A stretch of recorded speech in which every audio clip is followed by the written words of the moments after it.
বিসমিল্লাহির রহমানির রহিম। আজকে আমরা ইংরেজি সাহিত্য সম্পর্কে একটু আলোচনা করব। দ্যাট মিন্স ইংলিশ লিটারেচারের যে সাজেশনটা হয় সেই সাজেশন।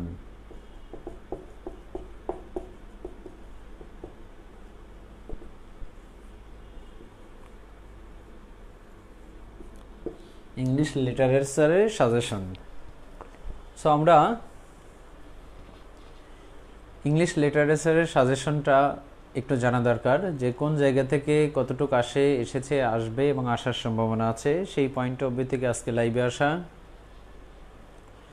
আমরা প্রথমে একটু গল্প করি, then will come back our main theme, তারপর আমাদের মূল আলোচনায় চলে যাব। বিসমিল্লাহির রহমানির রহিম। আমি মোহাম্মদ আরমান হোসাইন, বিসিএস কনফিডেন্সের একজন ইংরেজি সাহিত্যের শিক্ষক। সো আমরা ইংরেজি সাহিত্য বলেছিলাম যে ইনশাল্লাহ আজকে রাত 9টায় লাইভে আসবো, এবং আপনাদের যাতে উপকার হয় সেই পয়েন্ট অফ ভিউ থেকে আমরা ইংরেজি সাহিত্য সম্পর্কে কিছুটা জানবো, বুঝবো, উপলব্ধি করব, এবং এট এ গ্লান্স শর্ট আকারে কিছু সাজেশন দেব। এবং এই ব্যক্তিগুলি পড়লেই সাধারণত ইংরেজি সাহিত্যের মধ্যে খুব বেশি গুরুত্বপূর্ণ কোশ্চেনগুলি থেকে ইজিলি মার্ক ওঠাতে পারবেন। সো আমরা ইংলিশ লিটারেচারে আর একটু ওয়েট করি, then will come back our main theme, তারপর মূল আলোচনায় চলে যাব। কেউ একজন জানান তো যে সাউন্ড ক্লিয়ার কিনা বা দেখা যাচ্ছে কিনা, শব্দ কি শোনা যাচ্ছে বা সাউন্ড কি ক্লিয়ার?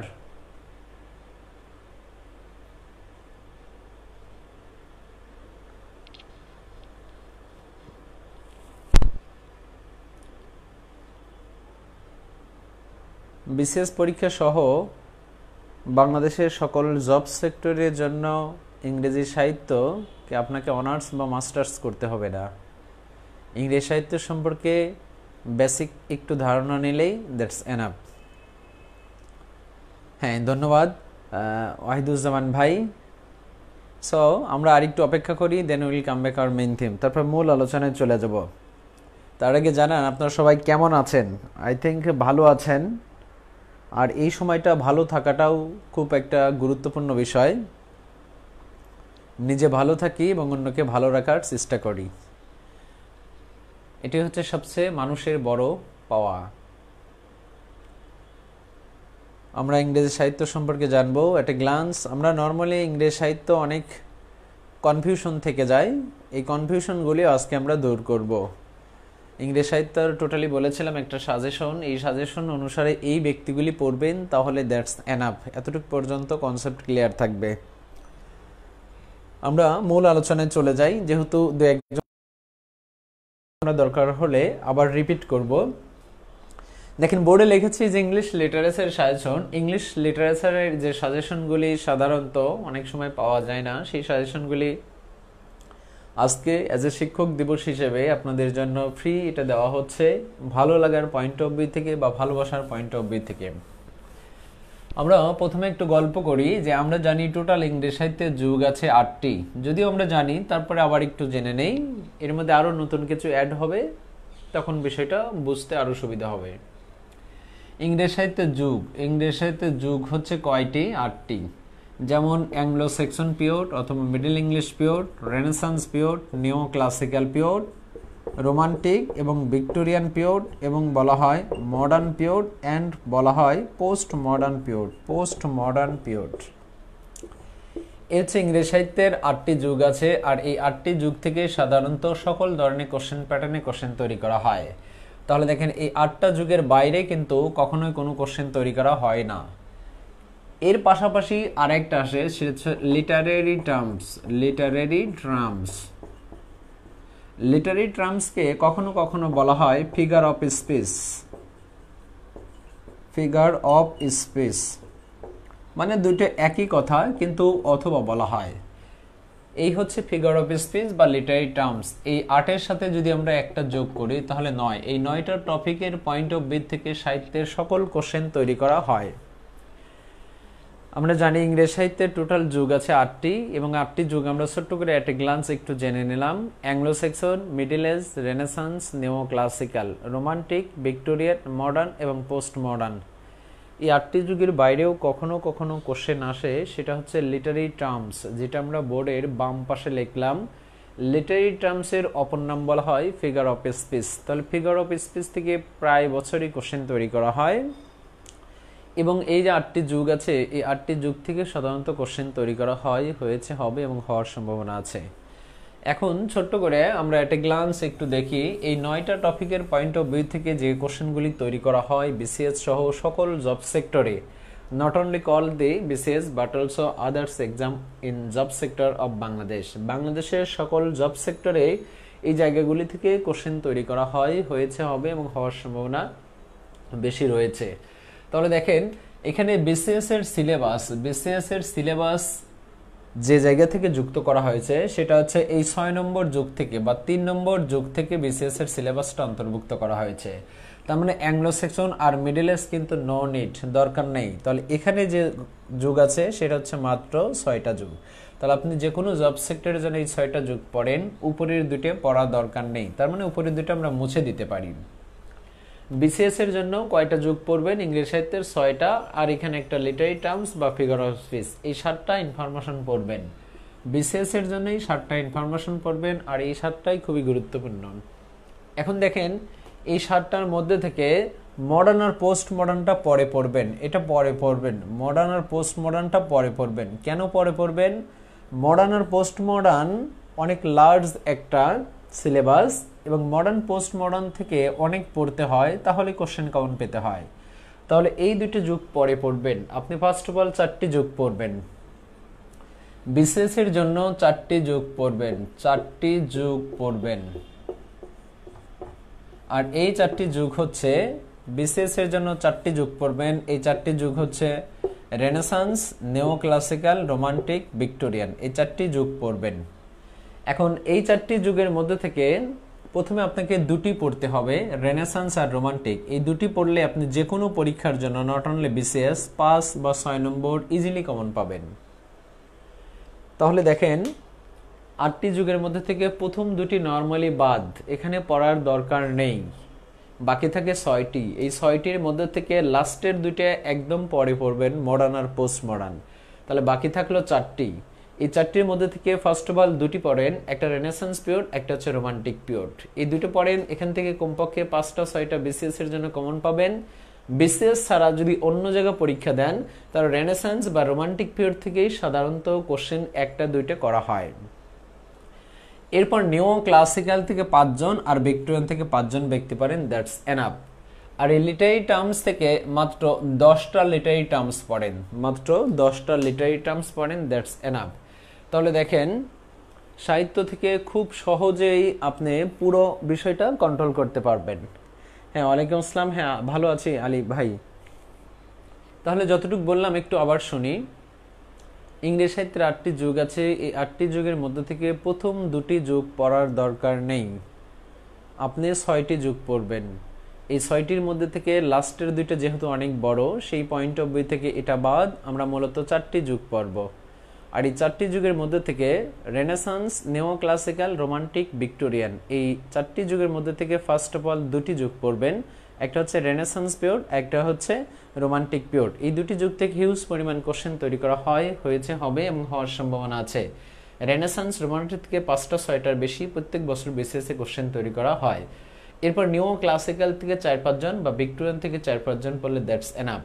এর পাশাপাশি লিটারি টার্মস আর figure of speech, literary terms বা ফিগার অফ স্পিচ থেকে অনেক ছোট ছোট শব্দ আছে, এর মধ্যে থেকে 8টা বা 10টা শব্দ পড়বেন, দ্যাটস এনাফ যে কোনো পরীক্ষার জন্য।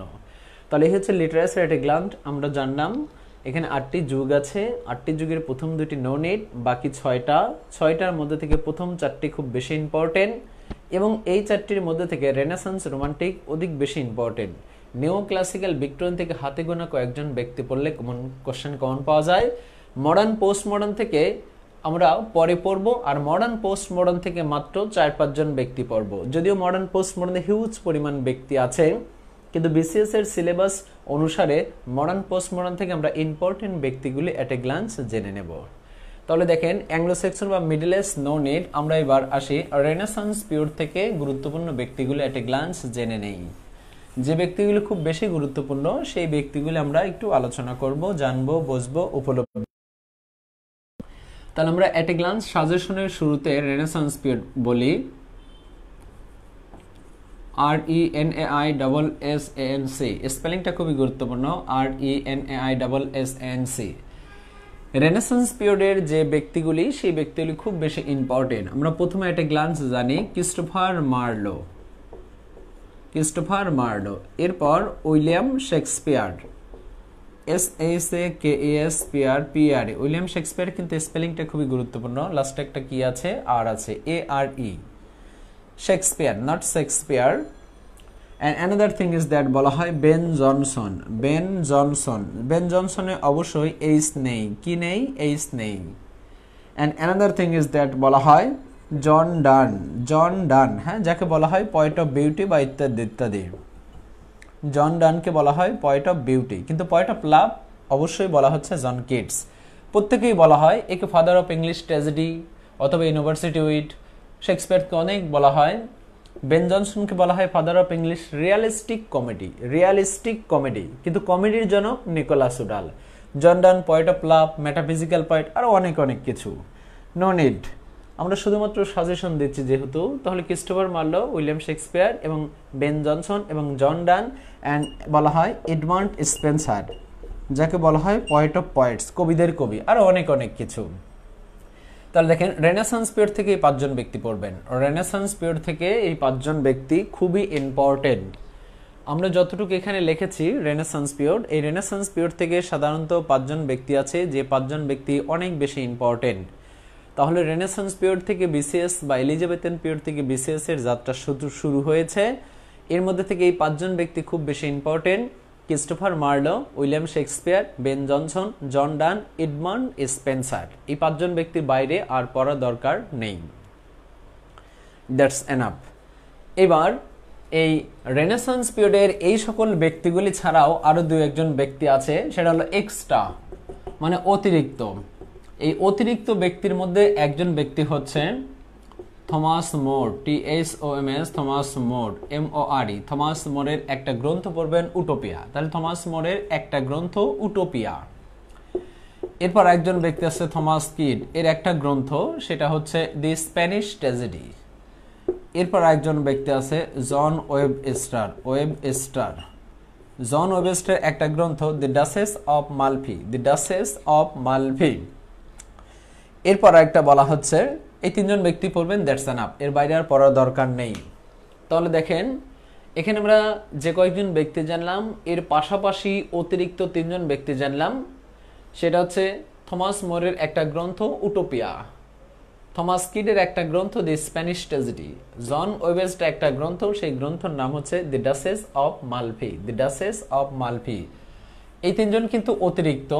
থমাস মোরের গ্রন্থটা এরকম লেখা যায় যে উটোপিয়া, থমাস কিডের গ্রন্থটা লেখা যায় দি Spanish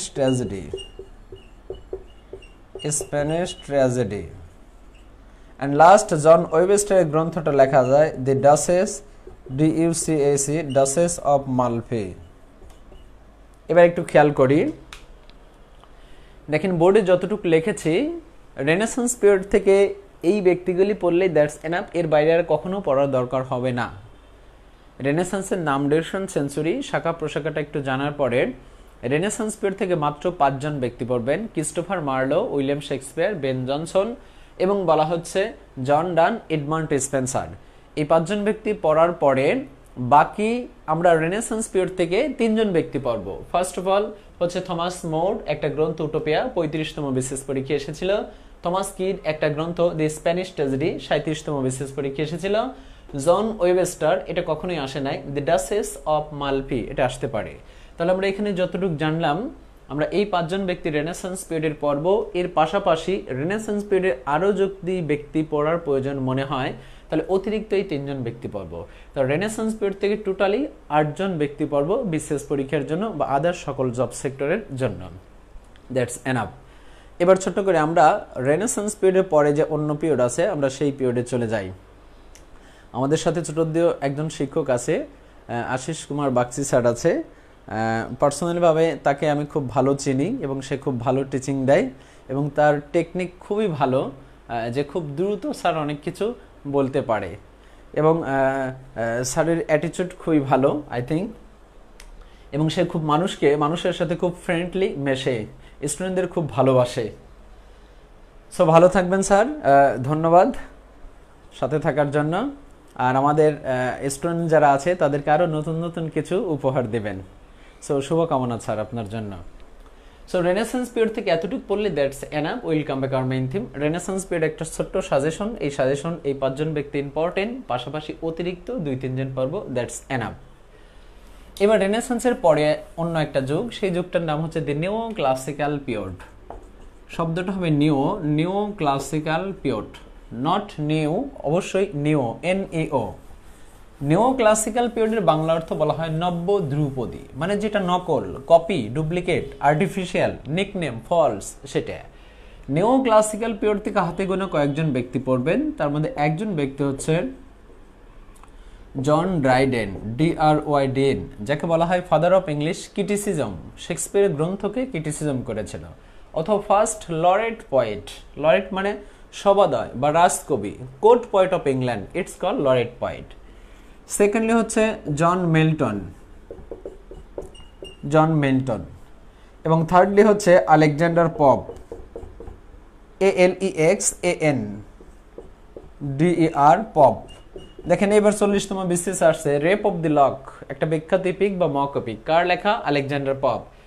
rape of the lock একটা ইপিক বা মক ইপিক, এবং লিখেছে আলেকজান্ডার পপ। নায়ক ব্যারন, নায়িকা বেলিন্ডা। পাবলিশড হয় অবশ্যই 1712 সালে, এবং রেপ অফ দি লকে লাইন আছে 794টি। যাই হোক, ALEXANDER, আলেকজান্ডার পপ খুব ইম্পর্টেন্ট একজন ব্যক্তি, এবং তার অনেক কোটেশন আছে আপনারা জানেন। A little learning is a dangerous thing, অল্প বিদ্যা ভয়ঙ্করী, কে বলেছে? Alexander Pope. অথবা to err is human, to forgive is divine, ভুল মাত্র স্বাভাবিক, ক্ষমা মহৎ, আলেকজান্ডার পপ। অথবা fools rush in where angel fear to tread, বোকারা যেখানে আগে যায় দেবতারা সেখানে ভয় পায়, কে বলেছিল? Alexander pop. আলেকজান্ডার পপ থেকে ইংরেজি সাহিত্যে সবচেয়ে বেশি কোটেশন যে ব্যক্তি, সেই ব্যক্তি হলো উইলিয়াম শেক্সপিয়ার। শেক্সপিয়ার পরে কোনো ব্যক্তির যদি কোটেশন থাকে অক্সফোর্ড বা ক্যামব্রিজ ডিকশনারিতে, তাহলে সেই ব্যক্তির নাম হচ্ছে আলেকজান্ডার পপ। এই 3 জন ব্যক্তি খুব বেশি ইম্পর্টেন্ট।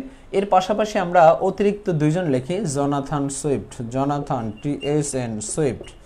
এই যে আপনারা গ্যালিবার টেবলস পড়েছেন, সবাই জানে এটা নভেল, সবাই জানে। পাবলিশড হয়েছে কখন, তখন আর জানি না।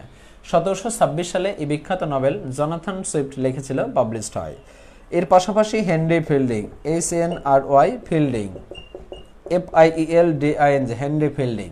তাহলে দেখেন এখানে এই 5 জন ব্যক্তি এনাফ নিও ক্লাসিক্যাল পিরিয়ড থেকে।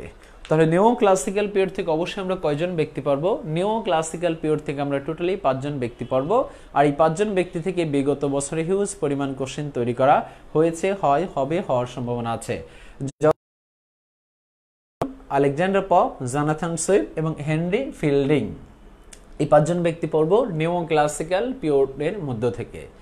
এখন নিও ক্লাসিক্যাল পিরিয়ডের মধ্যে থেকে এই 5 জন ব্যক্তির পাশাপাশি অতিরিক্ত আমরা একটু দেখে আসি যে কে কে আছে। যেমন দেখেন ড্যানিয়েল ডিফো, এই ড্যানিয়েল ডিফোর একটা বিখ্যাত গ্রন্থ আসে, সেটা হচ্ছে রবিনসন ক্রুসো। কে লিখেছে? Daniel Defoe. এবং তা থেকে কিন্তু একটা ইনফরমেশন ইম্পর্টেন্ট, এর বাইরে আর কখনো কোনো কিছু পরীক্ষায় আসে না। Another thing is that Daniel Defoe, Thomas Gray, GRAY, Thomas গ্রের একটা ইনফরমেশন, এবং এটা বিসিএস 4 বার বা 5 বার এসেছে। Elegy written in a country churchyard, কে লিখেছে? Thomas Gray. তার মানে এই ব্যক্তিগুলির আরো ইনফরমেশন আছে, কিন্তু তারা একটা দুটো গ্রন্থ লেখার কারণে ইংরেজি সাহিত্যে অনেক বেশি জনপ্রিয়তা অর্জন করেছিল। এবং এই ব্যক্তিগুলি থেকে যদি কখনো কোশ্চেন তৈরি করা হয়, তাহলে তাদের একটা দুইটা মেজর যে ওয়ার্ক সেটাই পরীক্ষায় আসে এবং আসার সম্ভাবনা আছে। এই ব্যক্তিগুলি থেকে যদি কোশ্চেন রিপিট হয়, তাহলে সেই কোশ্চেনগুলি হয় যেগুলি খুব ইম্পর্টেন্ট। আর এই ব্যক্তি থেকে অনেক ডিপলি জানা যায়, রিপিটও হতে পারে, আবার নতুন করে আসতে পারে, কিন্তু এই ব্যক্তিগুলি থেকে নর্মালি নতুন কোশ্চেন আসে না। ড্যানিয়েল ডিফোর আরো নোবেল আছে, যেমন ক্যাপ্টেন সিলেংটন অথবা লেডি রেক্সানা, ফ্রাইডে, এগুলি কিন্তু নো নিড, একটা পড়বেন রবিনসন ক্রুসো। এরপর একজন ব্যক্তি দেখেন স্যামুয়েল রিচার্ডসন, RECHARDSON। তার একটা গ্রন্থ, সেটা হচ্ছে নভেল, ইংরেজি সাহিত্যের প্রথম নভেল পামেলা। আর এই পামেলা লিখেছিল Samuel Richardson, RECHARDSON, Samuel Richardson, একটা গ্রন্থ। Another thing is that Samuel Johnson, Johnson, Samuel Johnson এর একটা বিখ্যাত গ্রন্থ বা title, who is the father of English dictionary, dictionary বা লেক্সিকোগ্রাফার বা অভিধানের জনক হচ্ছে স্যামুয়েল জনসন, এবং তার বিখ্যাত একটা গ্রন্থ dictionary of the English language. তাহলে দেখেন এখানে ছোট্ট করে আমরা কয়টা জানলাম, এই বিখ্যাত কয়জন জানলাম, 5 জন ব্যক্তি জানলাম। এর পাশাপাশি আর একটা উইলিয়াম কনগ্রেভ, CONGREV, কনগ্রেভ থেকে দুইটা ইনফরমেশন। উইলিয়াম কনগ্রেভকে বলা হয় ব্যাচেলার পয়েট, এবং তার একটা গ্রন্থ সেটা হচ্ছে ওল্ড ব্যাচেলার, অথবা বলা হচ্ছে লাভ ফর লাভ। এবার একটু জেনে নেই একটা গ্লান্স। নিও ক্লাসিক্যাল পিরিয়ড থেকে যদিও ব্যক্তিগুলি বেশি হয়েছে, তবু আমরা এই ব্যক্তিগুলির মধ্যে থেকে প্রথম 5 জন ব্যক্তি খুব ইম্পর্টেন্ট যে কোনো পরীক্ষার জন্য। এর পাশাপাশি নিও ক্লাসিক্যাল পিরিয়ডের পরে যে ব্যক্তিগুলি দেখলাম সেগুলি এদের চেয়ে বেশি ইম্পর্টেন্ট তুলনামূলকভাবে, কিন্তু তারা একটা দুটো গ্রন্থের জন্য ইংরেজ সাহিত্য অমরত্ব লাভ করেছে। আর সেই একটা দুটো গ্রন্থের মধ্য থেকে আমরা জানলাম ড্যানিয়েল ডিফোর, Robinson Crusoe, Thomas Gray, elegy written in a country churchyard, Samuel Richardson এবং তার ইংরেজ সাহিত্যের প্রথম নোবেল পামেলা। তবে আমরা জানি যে নোবেলের জনক হেনরি ফিল্ডিং, আর বাংলায় বঙ্কিমচন্দ্র চট্টোপাধ্যায়। স্যামুয়েল জনসন অবশ্যই একজন ব্যক্তি, তাকে বলা হয় ফাদার অফ ইংলিশ ডিকশনারি। আর উইলিয়াম কনগ্রেভ, যাকে বলা হয় ব্যাচেলার পয়েট, এবং তার বিখ্যাত একটা গ্রন্থ সেটা হচ্ছে ওল্ড ব্যাচেলার, বিবাহিত, সে কখনো বিয়ে করে দেয়, ব্যাচেলার পয়েট ছিল সাহিত্যের মধ্যে টোটালি একজন। আরেকজন ছিল সেটা হচ্ছে রোমান্টিক যুগের চার্লস ল্যাম্ব। এই দুজন ব্যক্তি সাধারণত ব্যাচেলার পয়েট হিসেবে স্বীকৃতি পেয়েছিল, কিন্তু চার্লস ল্যাম্ব থেকে উইলিয়াম কনগ্রেভকে বেশি স্বীকৃতি দেওয়া হয়। তাহলে এট এ গ্লান্স নিও ক্লাসিক্যাল পিরিয়ডের নাম 150 সেঞ্চুরি, একটু শাখা প্রশাখা জানবেন। এরপরে ব্যক্তিগুলি এই 5 জন বেশি ইম্পর্টেন্ট। এর পাশাপাশি এখানে যে 5 জন লিখলাম, একটা দুটো গ্রন্থ, যে কোনো বই দেখলেই দেখবেন এই ব্যক্তিগুলির থেকে একটা দুটো গ্রন্থ অনেক গ্রন্থর পাশে লেখা আছে, এবং সেই গ্রন্থটিকে বোল্ড করা বা স্টার করা বা আন্ডারলাইন করা বা কোনোভাবে সাইন ইউজ করা হয়েছে যে এই ব্যক্তিগুলির থেকে এটা বেশি ইম্পর্টেন্ট। কিন্তু এই ব্যক্তিগুলি সবই ইম্পর্টেন্ট নর্মালি, তারপরে এখানেও কম বেশি আছে। তবে নিও ক্লাসিক্যাল পিরিয়ড থেকে এই এতটুকু পড়লে দ্যাটস এনাফ। আমরা আবার জেনে নেই John Dryden, John Milton, Alexander Pope, Jonathan Swift, Henry Fielding. এই ব্যক্তিগুলি থেকে আবার বলি, রবিনসন ক্রুসো একটা নভেল কে লিখেছে? Daniel Defoe. কখন পাবলিশড হয়েছে? 1719 সালে। থমাস গ্রে একটা বিখ্যাত কবিতা ইলেজি রিটেন ইন এ কান্ট্রি সার্চয়ার্ড, এটা ইলেজি পোয়েম, এবং তার গ্রামের পূর্বপুরুষের মৃত্যুতে লেখা হয়েছিল, এবং এটা পাবলিশড হয় অবশ্যই 1751 সালে। স্যামুয়েল রিচার্ডসন বিখ্যাত একজন নোবেলিস্ট, এবং তার একটা নোবেল এবং ইংরেজি সাহিত্যের প্রথম নোবেল এই নিও ক্লাসিক্যাল পিরিয়ডে শুরু হয়েছিল, এর আগে কোনো নোবেল ছিল না, এবং সেই নোবেলের নাম হচ্ছে পামেলা, যা পাবলিশড হয় 1740 সাল। কিন্তু নোবেলের জনক হেনরি ফিল্ডিং, একজন লিখেছে আর একজন ধারণা দিয়েছে, এজন্য জনক একজন, রাইটার আর একজন।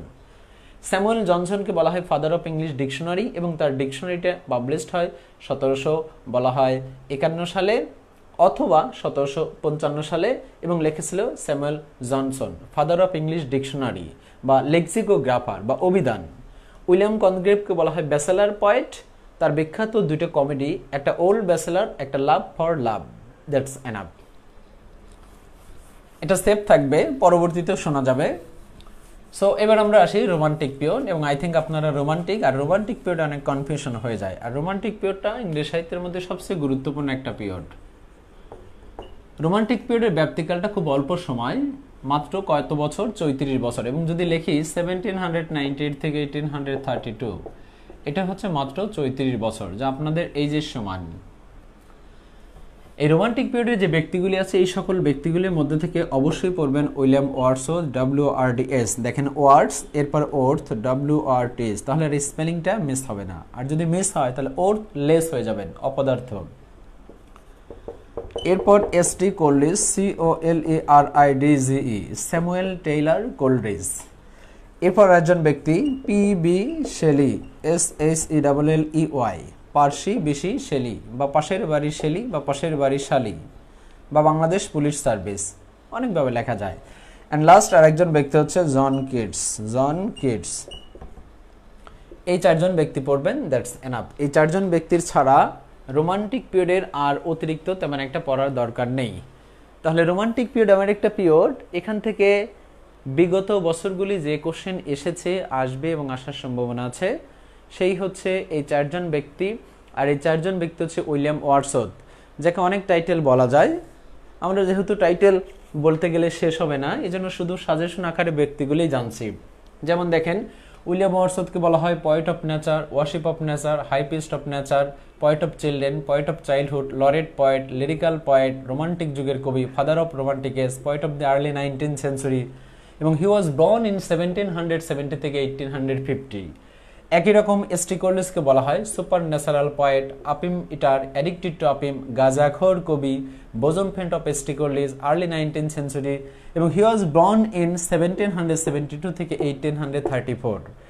পার্সিবি শেলিকেও অনেক অনেক টাইটেল বলা হয়, এবং হি ওয়াজ বর্ন ইন 1788 থেকে 1800 বলা হয় 24। জন গেটস একজন বিখ্যাত ব্যক্তি, এটা একটু ইম্পর্টেন্ট।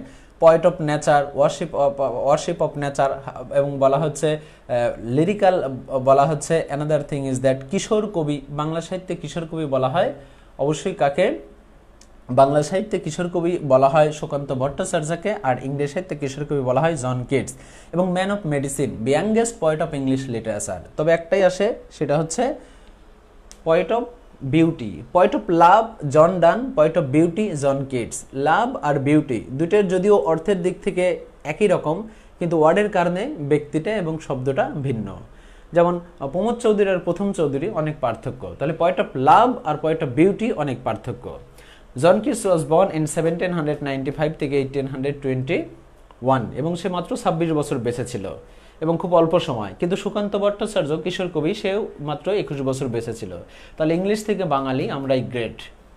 সো যাই হোক, এই চারজন ব্যক্তি খুবই ইম্পর্টেন্ট। এই চারজন ব্যক্তি আপনারা ফার্স্ট অফ অল বলব, এদের টাইটেল ইম্পর্টেন্ট। দেখেন 34, 35, 36, 37তম এই কয়েকটা বিসিএসে point of nature, point of super nature, point of nature, point of super nature এসেছে। তাহলে রোমান্টিক পিরিয়ড থেকে অবশ্যই চারজন ব্যক্তি খুবই ইম্পর্টেন্ট। একজন হচ্ছে উইলিয়াম ওয়ার্ডসওয়ার্থ, একজন এসটি কোলেরিজ, একজন পিবি শেলি, একজন জন কিটস। এই চারজন ব্যক্তি পড়বেন। এই চারজন ব্যক্তির পাশাপাশি রোমান্টিক পিরিয়ড থেকে আরো কোশ্চেন তৈরি করা হয়, সেটা হচ্ছে এক্সট্রা। যে ব্যক্তিগুলো আমরা এক্সট্রা লিখেছি বা লিখছি, সেই ব্যক্তিগুলি ইম্পর্টেন্ট, কিন্তু এই ব্যক্তিগুলি একটা দুটো গ্রন্থের জন্য ইম্পর্টেন্ট, এবং তারা একটা দুটো গ্রন্থের জন্য সাহিত্য অমরত্ব লাভ করেছিল এবং ইংরেজি সাহিত্যকে এত সুন্দরভাবে ফুটিয়ে তুলেছিল যে তারা এই অল্প লেখার কারণে তারা ইংরেজি সাহিত্য অমরত্ব লাভ করেছিল। এর মধ্যে একজন ব্যক্তি হচ্ছে জেন অস্টেন, অবশ্যই একজন মহিলা, জেন অস্টেন, AUSTN। সাহিত্যের মধ্যে মহিলা খুঁজে পাওয়া খুবই কঠিন, ছবি দেখলে কিন্তু বুঝতে পারবেন না যে মহিলা নাকি পুরুষ। যেমন এই পার্শ্ববেশী শেলির ছবি দেখবেন, অবশ্যই বলবেন মেয়ে, 100%। জন মিল্টনের ছবি দেখবেন, সেটা হচ্ছে মেয়ে। ইংরেজি সাহিত্যের ব্যক্তির নাম দেখে বোঝা কঠিন, বা ছবি দেখেও বোঝা কঠিন যে ছেলে নাকি মেয়ে। তাহলে অবশ্যই দেখেন, অ্যাংলো সেকশন পিরিয়ডে কোনো মেয়ে নেই, মিডিল এজে কোনো মেয়ে নেই, রেনেসান্সে একজন আছে কুইন এলিজাবেথ, নিও ক্লাসিক্যালে নাই, রোমান্টিক আছে জেন অস্টেন। তাহলে এই 8টা যুগের মধ্যে 5ম নম্বর যুগে মাত্র 2জন ব্যক্তি পেলাম ফিমেল রাইটার। তাহলে এলিজাবেথেন থেকে যদি কোশ্চেনটা না আসে অবশ্যই জেন অস্টেন, জেন অস্টেন থেকে না আসলে অবশ্যই এলিজাবেথেন।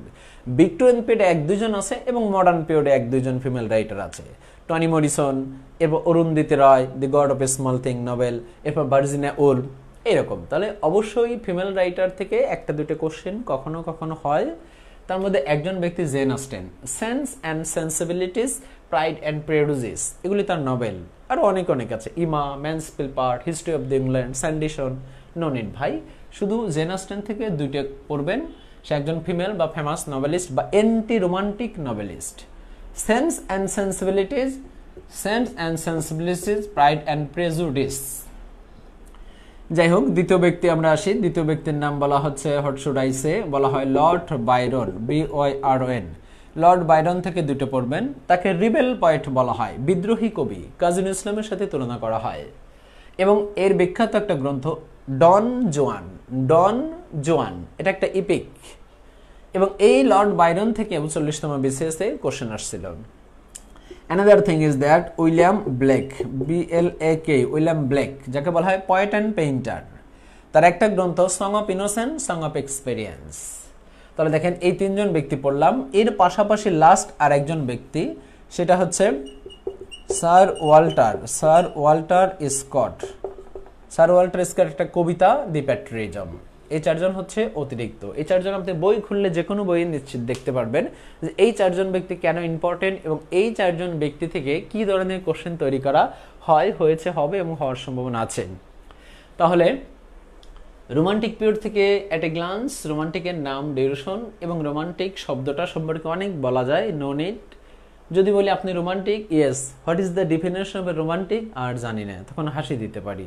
যদি বলা হয় রোমান্টিক অর্থ কি, আর জানি না। রোমান্টিক কি শব্দ, আর জানি না। কত সালে প্রথম ইংরেজি সাহিত্যে ইউজ করা হয়েছিল? Romantic word first used in the history of English literature 1747।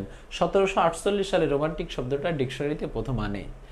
একটা শব্দ যখন ডিকশনারিতে তৈরি করা হয় তখন সেই শব্দকে যখন বিভিন্ন ভাষায় ট্রান্সলেট করা হয় তখন মানুষের সুবিধার্থের জন্য সেগুলি ইউজ করা হয়, ইত্যাদি ইত্যাদি। যাই হোক, হ্যাঁ, আমরা ক্লাসে গেলে তখন গল্প করব। এখন একটা গ্লান্স, একটু সাজেশন এবং ইম্পর্টেন্ট বিষয়গুলি জানার চেষ্টা করি।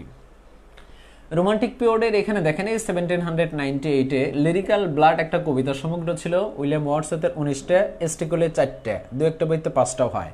19টা আর 4টা, এই 23টা কবিতার সমন্বয়ে যখন লিরিক্যাল ব্লাড 1790 পাবলিশড হলো তখন রোমান্টিক যুগের যাত্রা সূচনা করা হলো। এজন্য মনে রাখবেন, যদি কখনো বলা হয় লিরিক্যাল ব্লাড কে লিখেছে, উইলিয়াম ওয়ার্ডসওয়ার্থ হয়। লিরিক্যাল ব্লাড কে লিখেছে, এস্টিকোল্ডিজে হয়। দুজনই হয়, একজন দিলে এটা একজন দিলে এটা, never confusion with each other. দুটোই রাইট, তবে এস্টিকোল্ডিজ যেহেতু বেশি লিখেছে এই জন্য এস্টিকোল্ডিজকে সাধারণত বেশি দেওয়া হয়, তবে দুজনই রাইট। অপশনে এক্ষেত্রে A+B, B+C বত বই দুটোই থাকে। বিসিএস এ প্লির জন্য 5টা পয়েন্ট অফ ভিউ থেকে কোশ্চেন করা হয় MCQ। একটা হতে পারে ABCD ক খ গ, একটা হতে পারে, দুটো হতে পারে, দুটো হলে A+B, B+C বত উভয় থাকে। তিনটে হতে পারে A+B+C, তিনটে হলে অবশ্যই অ্যাবভ অল থাকে, আবার কখনো কখনো নন বা নান থাকে। তাহলে 5টা পয়েন্ট অফ ভিউ থেকে MCQ সকল জব সেক্টরে বাংলাদেশে পরীক্ষা করা হয় বা পরীক্ষা নেওয়া হয়, সেটা নট অনলি বিসিএস। যাই হোক, আমরা আমাদের কনসেপ্ট ক্লিয়ার করে নেই। রোমান্টিক পিরিয়ড থেকে চারজন ব্যক্তি important: William Wordsworth, S T Coleridge, PB Shelley, John Keats. এবং এছাড়াও আরও 3-4জন ব্যক্তি ইম্পর্টেন্ট আমরা পেলাম। একজন female writer, sense and sensibilities, pride and prejudice novel লিখেছে জেন অস্টেন। লর্ড বাইরনকে বলা হয় রিবেল পয়েট, তার একটা গ্রন্থ ডন জোয়ান, এটা স্যাটারিক্যাল ইপিক। এবং উইলিয়াম ব্লেক থেকে একটা টাইটেল পয়েট অ্যান্ড পেইন্টার, সে চিত্র অঙ্কন করত এবং প্রচুর পরিমাণ চিত্র অঙ্কন করত। তার একটা গ্রন্থ song of innocent and song of experience. এবং স্যার ওয়াল্টার স্কটের একটা কবিতা দি প্যাট্রিয়টিজম, মনে রাখবেন দি প্যাট্রিয়ট একটা কবিতা রবার্ট ব্রাউনিং এর, আর দি প্যাট্রিয়টিজম স্বদেশপ্রেম একই কথা, এটা একটা কবিতা স্যার ওয়াল্টার স্কট। এই দুটো কোশ্চেন কমপক্ষে 15 বার কোশ্চেন তৈরি করা হয়েছে প্রাইমারিতে এবং বিসিএস এ অসংখ্যবার এটা এসেছে। আমরা একটু কমেন্টগুলি দেখে আসি। So that's enough. সো এই হচ্ছে রোমান্টিক পিরিয়ড আমরা জানলাম। এবার আমরা ভিক্টোরিয়ান পিরিয়ড দিকে একটু চলে যাই। ভিক্টোরিয়ান পিরিয়ড, আমার সাথে আমার বন্ধু আছে মাইদুল ইসলাম। ধন্যবাদ বন্ধু, অনেকদিন পর আছো। ভালো থেকো, ভালো থাকাটাই ভালো, আর আমাদের জন্য দোয়া করো যেন মানুষের সেবা করতে পারি এবং তুমিও ভালো কিছু দিতে পারো। So will come back on main theme. Romantic period থেকে এতটুকু জানি এনাফ। আমি কিন্তু খুব মেজর বিষয়গুলি জানছি, এছাড়াও আরও জানা যায়, কিন্তু নো নিড, সেগুলি দরকার নেই, অতিরিক্ত হয়ে যাবে। এই হচ্ছে রোমান্টিক পিরিয়ড। রোমান্টিক পিরিয়ড থেকে এতটুকু পড়লে দ্যাটস এনাফ। এবার আমরা আসি ভিক্টোরিয়ান পিরিয়ড। ভিক্টোরিয়ান পিরিয়ড থেকে আমরা দেখি কতটুকু পড়া যায়। ইংলিশ সাহিত্যে মার্ক ওঠানো খুবই সহজ। অনেকের ব্যাকগ্রাউন্ড ইংলিশ না বলে ভয় পায়, ব্যর্থতা তাকেই গ্রাস করে যে ভয় পায়। সো কখনোই ভয় পাবেন না। এই জন্য শেক্সপিয়ার বলেছিল to be or not to be, that is the question. আপনি করতেও পারেন, নাও করতে পারেন, মানব মনের সিদ্ধান্ত বা ডিসিশনকে বোঝানো হয়েছে। এই জন্য ভয় পাবেন না কখনোই।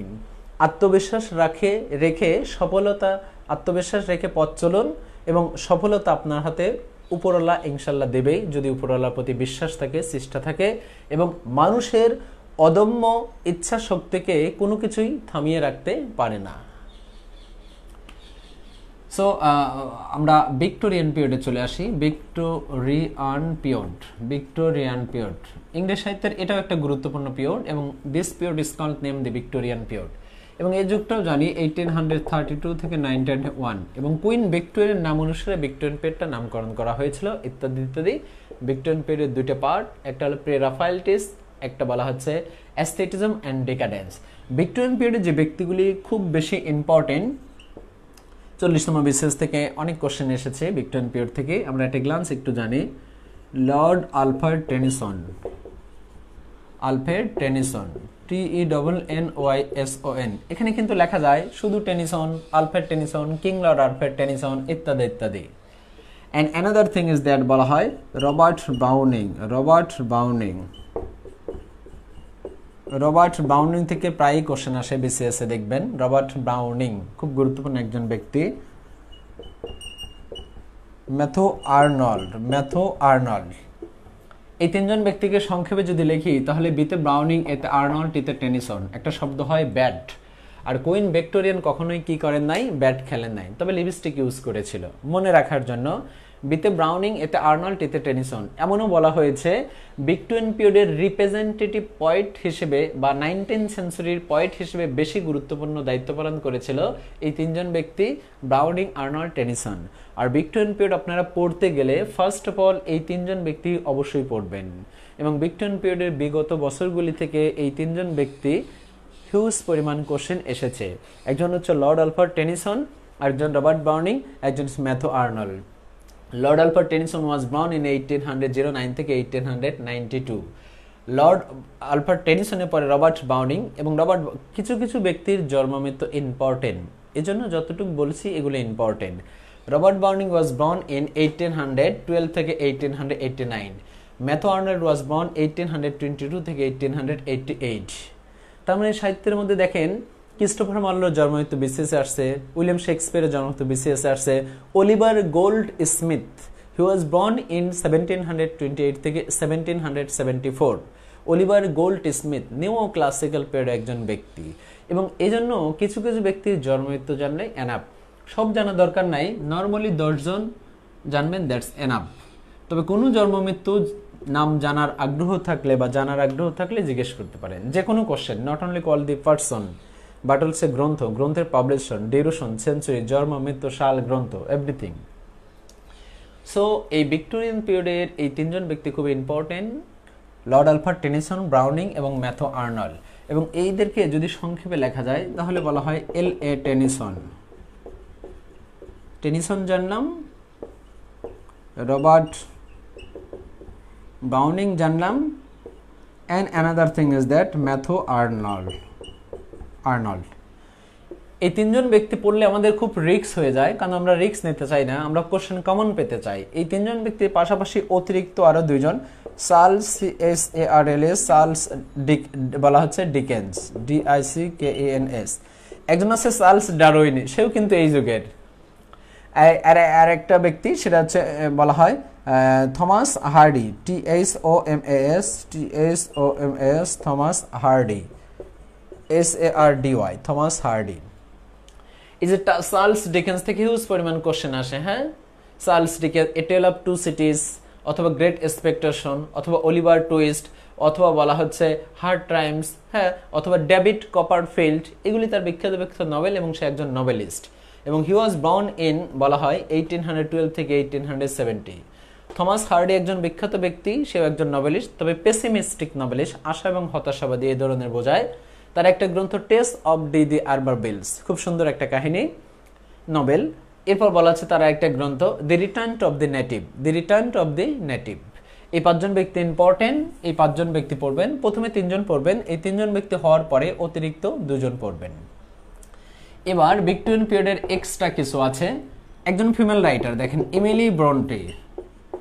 এমিলি ব্রন্টি থেকে এবার 40তম বিসিএস একটা কোশ্চেন আসছে কিন্তু।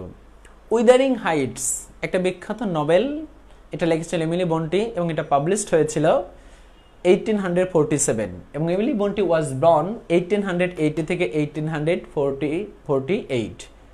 এবং উইদারিং হাইটস এই বিখ্যাত নভেলটা লিখেছিল এমিলি ব্রন্টি, আর এই নভেলটা পাবলিশড হয় 1847 সাল, তার মৃত্যুর 1 বছর পূর্বে। এবং এই এমিলি ব্রন্টির উইদারিং হাইটসের একটা বিখ্যাত ক্যারেক্টার হচ্ছে Heathcliff. Heathcliff is a character of as you like it, merchant of Venice, man and superman, Wuthering Heights. তাহলে অবশ্যই উইদারিং হাইটস, এটা একটা বিখ্যাত ক্যারেক্টার। আর এর 3 বোন, এমিলি বন্টি, অ্যানি বন্টি, চার্লোটো বন্টি। বাইবা বোর্ডে একটা কোশ্চেন আসতে পারে, হাউ মেনি সিস্টার্স এমিলি বন্টি, এবং হু আর, তারা কারা? Emily বন্টি, Annie বন্টি, চার্লোটো বন্টি। একটা বিষয় মনে রাখবেন, অ্যানি বন্টি নাম ছোট, সে ছোট বোন। এমিলি বন্টি মেজো, সে মেজো বোন। চার্লোটো বন্টি সে বড়, বড় বোন। এবং চার্লোটোকে বাংলায় বলা হয় শার্লোটো বন্টি, ফিমেল রাইটার। হ্যাঁ, তাহলে ইম্পর্টেন্ট তুলনামূলকভাবে। এরপর জর্জ ইলিয়ট, একজন আছে টি.এস. ইলিয়ট, একজন আছে জর্জ ইলিয়ট। টি.এস. ইলিয়ট একজন ব্যক্তি, ইউএস এর। জর্জ ইলিয়টের 2-1টা নভেল পড়বেন, Adam Bede, Romola, Silas Marner. তার একটা কোটেশন আছে, no man can be wise on an empty stomach, কোনো মানুষই জ্ঞানী হয়ে জন্মায় না। এরপর ছোট করে আরেকজন ব্যক্তি পড়বেন, সেটা হচ্ছে কার্ল মার্কস। কার্ল মার্কসের একটা গ্রন্থ ডাস ক্যাপিটাল। ডাস ক্যাপিটাল কে লিখেছে? Karl Marx. এবং হি ওয়াজ বর্ন ইন 1880 থেকে 1883। আর অতিরিক্ত অনেক অনেক জানা যায়, নো নিড, দরকার নেই, ডাস ক্যাপিটালই পড়বেন। আর ডাস ক্যাপিটাল পাবলিশড হয়েছিল 1800, বলা হয় 67। এরপর ছোট করে বলি, আর এল স্টিভেনসন, STEVENSON।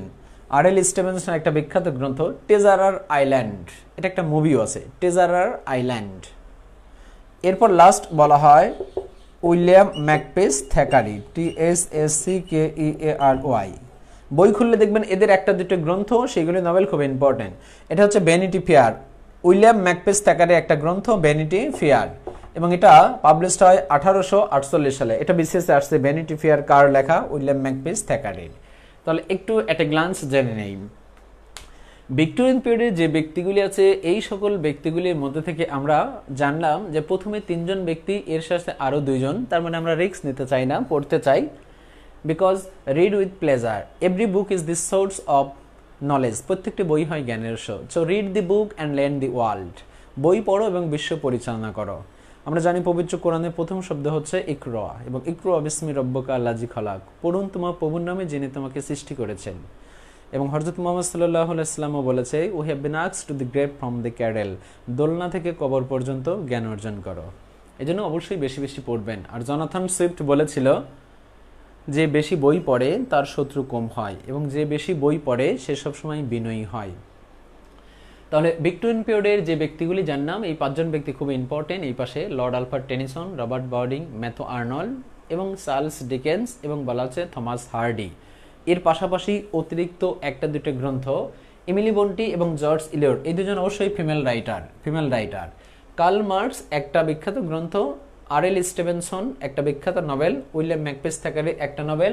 আরেকজন ব্যক্তি আছে সিডি মানে চার্লস ডিকেন্স হয়, চার্লস ডারউইনও হয়, চার্লস ডারউইন একটা গ্রন্থ বা টাইটেল থিওরি অফ ইভলিউশন, বিবর্তনের জনক চার্লস ডারউইন। এবং তার বিখ্যাত গ্রন্থ দি অরিজিন অফ স্পাইসেস বা স্পাইস, এবং এটা পাবলিশড হয় 1800, বলা হয় 1859। এই ব্যক্তিগুলি থেকে একটা দুটো গ্রন্থ, তবে ফিমেল রাইটার 2 জন, দ্যাটস এনাফ। তাহলে ভিক্টোরিয়ান পিরিয়ড। তাহলে বাকি থাকে কি? Modern and post modern. এই মডার্ন অ্যান্ড পোস্ট মডার্ন জানবো, তার আগে আবার জেনে নেই যে সকল ব্যক্তিগুলি আমরা বোর্ডে দেখছি, সেই সকল ব্যক্তিগুলি হচ্ছে ভিক্টোরিয়ান পিরিয়ডের উল্লেখযোগ্য ব্যক্তি। আরও ব্যক্তি আছে, কিন্তু নো নিড, দরকার নেই।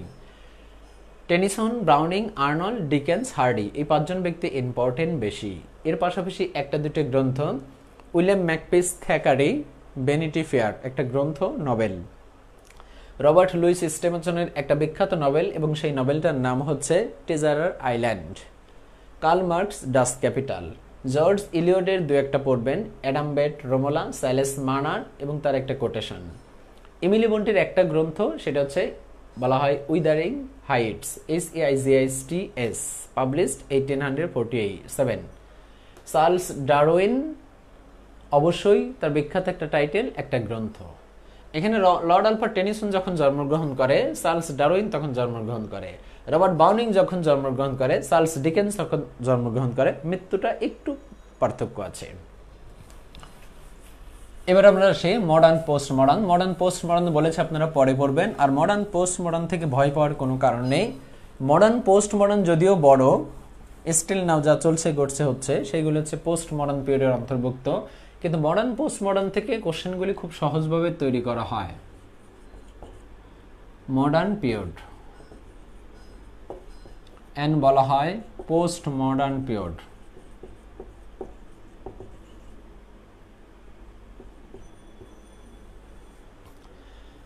এখানে মডার্ন পিরিয়ড এবং পোস্ট মডার্ন পিরিয়ড, মডার্ন পিরিয়ডের ডিউরেশন বলা হয় যখন ভিক্টোরিয়ান পিরিয়ডটা শেষ হয়েছে 1901 থেকে 1936 হতে পারে, তবে এটা বানান্তর দ্বারা না, 39 রাইট।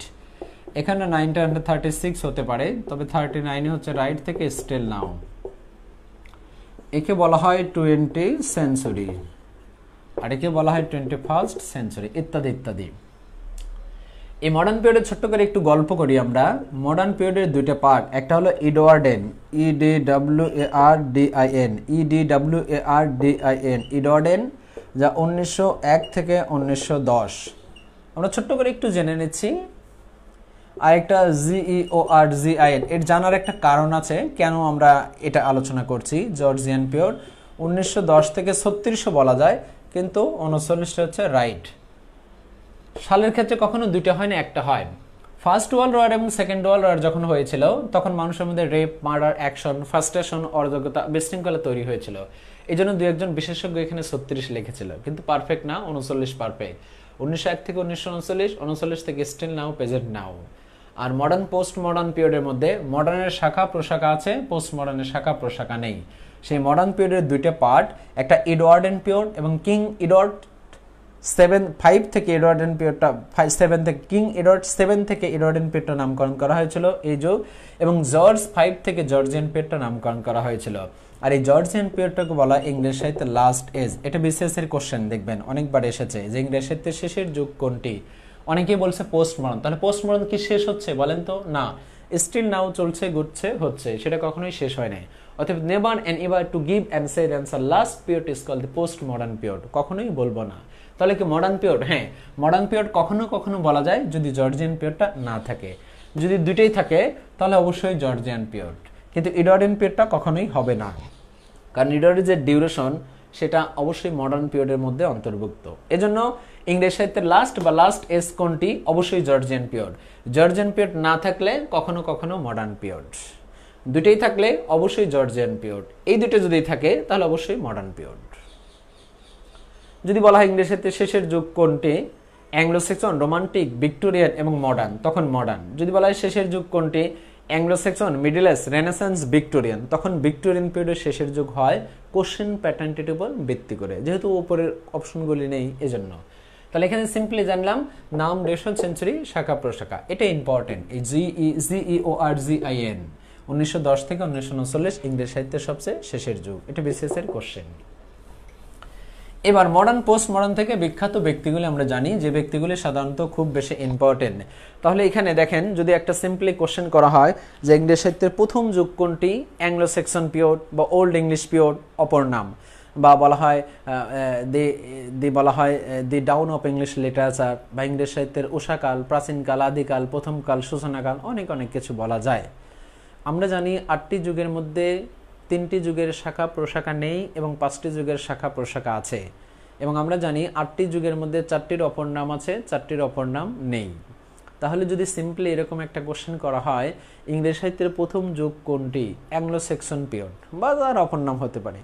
একই রকম similar but not to the same যদি বলা হয় ইংরেজ সাহিত্যের শেষের যুগ কোনটি, তাহলে অবশ্যই বলা হয় পোস্ট মডার্ন পিরিয়ড কখনোই দেব না, মডার্ন পিরিয়ড বলা যেতে পারে কখনো কখনো কোশ্চেন প্যাটার্নটির উপর ভিত্তি করে, তবে অবশ্যই শেষের যুগ জর্জিয়ান পিরিয়ড, GEORGIN, এবং এর যুগটা 1910 থেকে 1939 সাল, ইংরেজ সাহিত্যের লাস্ট বা লাস্ট এজ।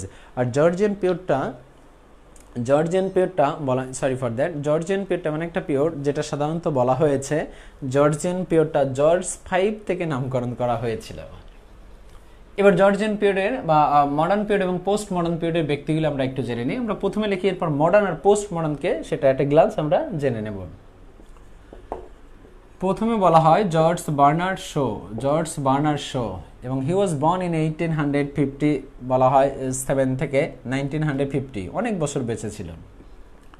এখানে আরেকটা টপিক বলা যায় যে এই মডার্ন পোস্ট মডার্ন পিরিয়ড এসে 1901 সালে যখন মডার্ন পিরিয়ড আসলো তখন নোবেল পুরস্কারের যাত্রা শুরু হলো, এবং প্রথমে নোবেল পুরস্কার পেল 1901 সালে সালি প্রথম, 1907 রুডায়ার্ড কিপলিং, 1923 ডাব্লিউ.বি. ইয়েটস, 1925-এ জর্জ বার্নার্ড শ, 1948-এ টি.এস. ইলিয়ট, 1950 সালে বার্টন রাসেল, 1954-এ আর্নেস্ট হেমিংওয়ে পাচ্ছে, কিন্তু নোবেল পুরস্কার থেকে তেমন একটা কোশ্চেন আসে না, এই জন্য আমরা লিখলাম না। জর্জ বার্নার্ড শ খুব ইম্পর্টেন্ট একজন ব্যক্তি, মডার্ন পোস্ট মডার্ন পিরিয়ডের ব্যক্তি, অবশ্যই মডার্ন পিরিয়ড। পোস্টকে আমরা সেটাও জানবো, আগে ব্যক্তিগুলি অ্যাট এ গ্লান্স একটু জেনে নেই। W B. Yeats. And another thing is that বলা হয় Ernest Hemingway, Ernest Heming, H E দিলেও হয়, এ দিলেও হয়, HAMING, আর্নেস্ট হেমিংওয়ে। হ্যাঁ, আর্নেস্ট হেমিংওয়ে, আর্নেস্ট হেমিংওয়ে কিন্তু সুইসাইড করেছিল। হ্যাঁ, তার মা, বাবা, ভাই, বোন, দাদা, নানি এবং আর্নেস্ট হেমিংওয়ে নিজেও গলার মধ্যে বা মুখের মধ্যে মেশিন গান শুট করে কি করেছিল? সুইসাইড করেছিল। এরপর ভার্জিনিয়া উলফ সুইসাইড করেছিল, টেড হিউজ সুইসাইড করেছিল। হ্যাঁ, ইংরেজিতে অনেক ব্যক্তি সুইসাইড করেছিল। কেউ ঘুমের ওষুধ খেয়ে পাহাড়ের উপর থেকে আত্মহত্যা করেছিল, কেউ সিলিন্ডারে গ্যাস বিস্ফোরণে আত্মহত্যা করেছিল, যেমন সিলভিয়া প্লাথ, হ্যাঁ, একজন মহিলা ব্যক্তি আছে, সেই গ্যাসের চুলার বিস্ফোরণে আত্মহত্যা করেছিল। আর্নেস্ট হেমিংওয়ে শুটগান, মেশিন দিয়ে শুটগান করে আত্মহত্যা করেছিল। এবং অনেক বিখ্যাত ব্যক্তি আছে সাহিত্যের মধ্যে যারা সুইসাইড করেছিল। হ্যাঁ, সুইসাইড পারসন।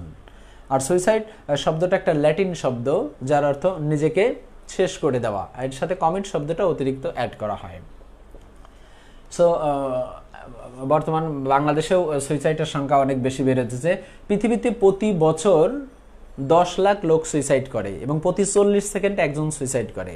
আর পৃথিবীর মধ্যে যদি সর্বশ্রেষ্ঠ দেশ দেওয়া হয় তাহলে গ্রিনল্যান্ড, গ্রিনল্যান্ড থেকে শুরু করে অন্য অনেক আছে, বাংলাদেশের তুলনায় সেক্ষেত্রে নেই, কিন্তু রিসেন্টলি বাংলাদেশে এটা হওয়া শুরু করছে। সো এই জন্য কখনোই ফার্স্টেশনে নিজেকে নেবেন না, পজিটিভ থিঙ্কিং করবেন, সৃষ্টিকর্তার প্রতি অনেক বিশ্বাস রাখবেন এবং সেই অনুসারে পথ চলবেন। আপনি যতই পরিকল্পনা করেন না কেন, সৃষ্টিকর্তা হচ্ছে উত্তম পরিকল্পনাকারী এবং সেই সব কিছু খুব সহজেই মেনটেন করে এবং সেই আপনার জন্য যথেষ্ট, এবং তার প্রতি বিশ্বাস রেখে পথ চলবেন, এটা আপনার জন্য খুব ভালো হবে। এবং পৃথিবীর প্রত্যেকটা জিনিসের জন্যই মহান আল্লাহ তাআলা তার সঠিক দিক নির্দেশনা দিয়েছেন।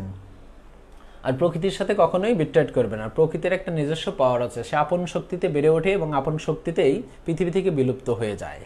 এজন্য এখন যা করবেন প্রকৃতি আপনাকে সেটাই ফিডব্যাক দেবে। So ask himself, you will get answer everything. নিজেকে কোশ্চেন করেন, অ্যান্সার পেয়ে যাবেন।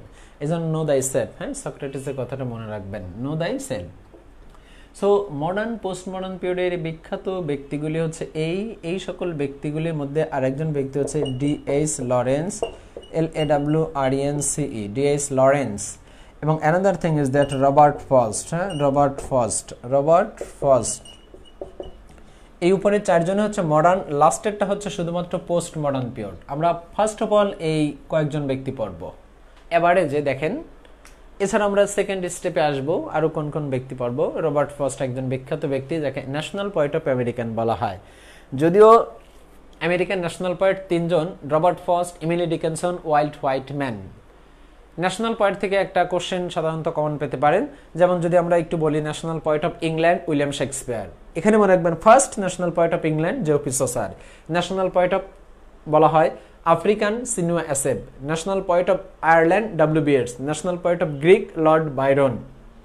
অনেক অনেক অনেক অনেক ন্যাশনাল পোয়েট আছে। ন্যাশনাল পোয়েট অফ ইন্ডিয়ান 3 জন, অতুল দাস, তুলসী দাস, রবীন্দ্রনাথ ঠাকুর। 3 জন থাকলে অ্যাবভ অল। তবে ন্যাশনাল পোয়েট অফ ইন্ডিয়ান রবীন্দ্রনাথকে বেশি স্বীকৃতি দেওয়া হয়। একই রকম Robert frost national poet of American, Robert Frost, Emily Dickinson, Walt Whitman. 3 জন থাকলে অ্যাবভ অল। আর যদি রবার্ট ফ্রস্টই থাকে, যেহেতু অন্য ব্যক্তি থাকে, তাহলে রবার্ট ফ্রস্ট দেব। কেন? রবার্ট ফ্রস্ট এত কিছু লিখেছে এবং এত জনপ্রিয়তা অর্জন করেছিল যে অন্য ব্যক্তির থেকে এই ব্যক্তি বেশি জনপ্রিয়তা অর্জন করেছিল, এজন্য তাকে আমেরিকান ন্যাশনাল পোয়েট বলা হয়।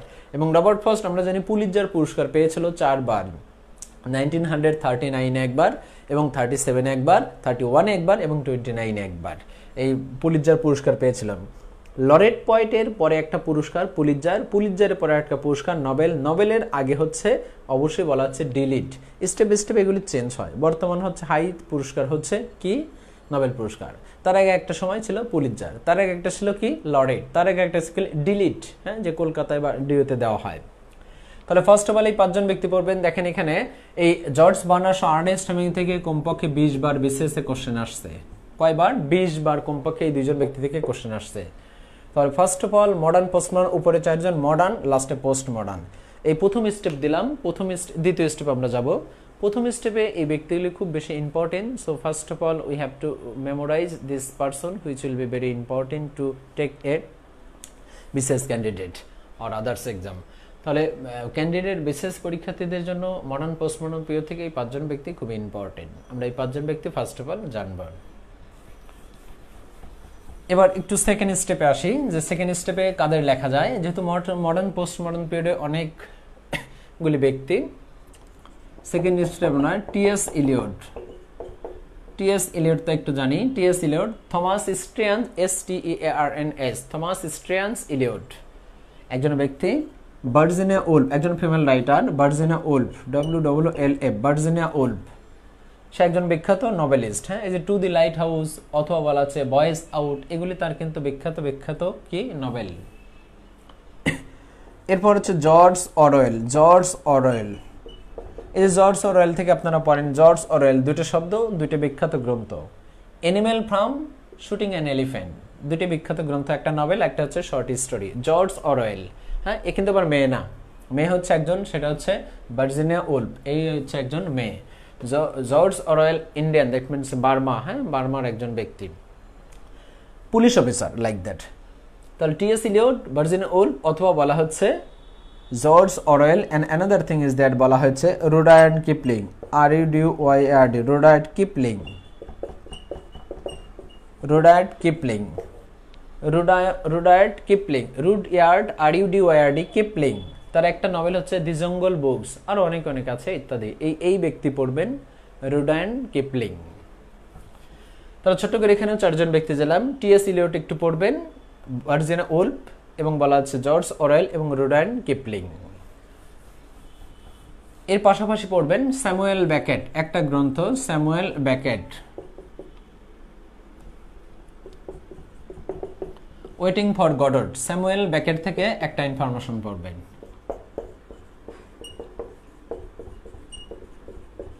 টনি মরিসন থেকে একটা ইনফরমেশন পড়বেন, the bluest eye, Toni Morrison. Joseph Conrad থেকে একটা information, Joseph Conrad, heart of darkness, novel, published 1901 সাল। দু একটা বইতে দুইও থাকতে পারে। And Dylan Thomas, DYLN, Dylan Thomas, THOMS, Dylan থমাসের একটা কবিতা পড়বেন, Fern Hill, Fern Hill, Dylan Thomas. Albert Camus, Albert Camus, CAMU হয়, SO হয়, দুটোই হয়। তার একটা গ্রন্থ, এবং সেটা হচ্ছে দি স্ট্রেঞ্জার বা দি আউটসাইডার। তার এই 5 জন ব্যক্তি লিখে রাখেন, দেখেন এদের থেকে খুঁজলে বই তেমন একটা পাবেন না। হ্যাঁ, আরও আছে, কিন্তু এই 5 জন ব্যক্তি থেকে এই 5টা ইনফরমেশন পড়েন, খুব বেশি ইম্পর্টেন্ট।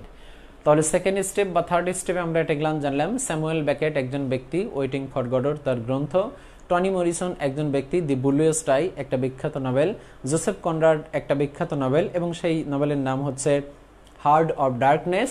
এরপর ডিলান থমাস একটা কবিতা, ফ্রান হিল। এরপর আলবার্ট ক্যামু একটা বিখ্যাত ব্যক্তি বা বিখ্যাত গ্রন্থ হচ্ছে দি আউটসাইডার অথবা দি স্ট্রেঞ্জার।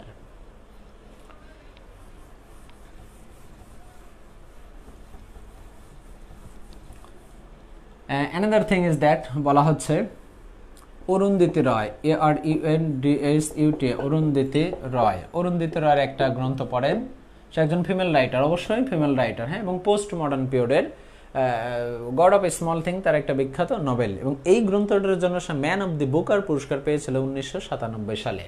নো নিড আরো ডিপলি জানা যায়, দরকার নেই, এই ব্যক্তি পড়েন একটা নোবেল।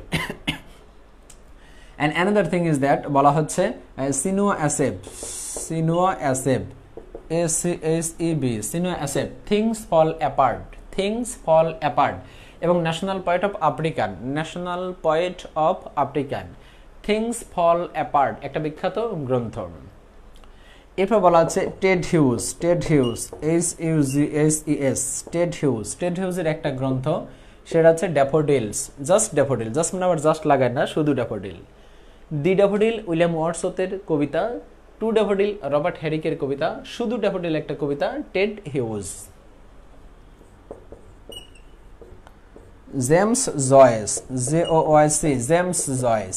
আর জেমস জয়েসের একটা বিখ্যাত গ্রন্থ ইউলাইসেস, নোবেল, ইউলাইসিস একটা কবিতা আছে লর্ড আলফ্রেড টেনিসন, যা পাবলিশ হয় 1842 সালে। একই রকম ইউলাইসিস একটা বিখ্যাত নভেল আছে, লিখেছে জেমস জয়েস, এবং পোস্ট মডার্ন পিরিয়ড একজন বিখ্যাত ব্যক্তি। এবার 40তম বিসিএসে এটা এসেছিল। এরপর অ্যাডলফ হিটলার। অ্যাডলফ হিটলার থেকে পড়বেন মেইন ক্যাম্প অথবা my struggle. Adolf Hitler, Adolf Hitler এই হচ্ছে বিখ্যাত বিখ্যাত ব্যক্তি। এই ব্যক্তিগুলি হচ্ছে মডার্ন এবং পোস্ট মডার্ন পিরিয়ডের উল্লেখযোগ্য ব্যক্তি। আবার জেনে নেই, Arundhati Roy god of small thing, Chinua Achebe things fall apart, Ted Hughes daffodils, James Joyce Ulysses, Adolf Hitler Mein Kampf অথবা মাই স্ট্রাগল। এই যে বিখ্যাত ব্যক্তিগুলো আমরা লিখছি, সেই বিখ্যাত ব্যক্তিগুলি সাধারণত খুব বেশি ইম্পর্টেন্ট। তাহলে এতটুকু আমরা জানলাম, এই ব্যক্তিগুলি হচ্ছে মডার্ন এবং পোস্ট মডার্ন পিরিয়ড উল্লেখযোগ্য ব্যক্তি। এই কোশ্চেনটা খুব কমই হয়, মডার্ন এবং পোস্ট মডার্ন পিরিয়ড ব্যক্তি কে। দেখেন, অ্যাংলো সেকশন এবং মিডল ইস্ট থেকে সাধারণত কোশ্চেন হয় না। এরপর মডার্ন এবং পোস্ট মডার্ন থেকে এই কোশ্চেনটা নর্মালি হয় না যে জর্জ বার্নার্স কোন যুগের কবি অথবা জেমস জয়েস কোন যুগের কবি। এটা হতে পারে জর্জ বার্নার্সের বিখ্যাত টাইটেল, জন্মমৃত্যু, তার গ্রন্থ, গ্রন্থের পাবলিশন, ক্যারেক্টার ইত্যাদি ইত্যাদি। তাহলে অ্যাংলো সেকশন এবং মিডল ইস্ট, মডার্ন পিরিয়ড এবং বলা হচ্ছে পোস্ট মডার্ন পিরিয়ড, এই চারটে যুগ নর্মালি কি করব, অন্তত এইটা পড়বো না যে কে কোন যুগের। এটা কে কোন যুগের এটা পড়ব, রেনেসান্স, নেও ক্লাসিক্যাল, রোমান্টিক, ভিক্টোরিয়ান, এই চারটে যুগ থেকে পড়ব যে কে কোন যুগের কবি। হয় মেজর পার্ট, না হয় এদের শাখা প্রশাখা আসতে পারে। তাহলে এই চারটে কিন্তু বেশি ইম্পর্টেন্ট। তার অর্থ এই নয় যে মডার্ন পিরিয়ড থেকে এইভাবে আসবে না যে কে কোন যুগের, আসতে পারে, সেটা খুবই রেয়ার।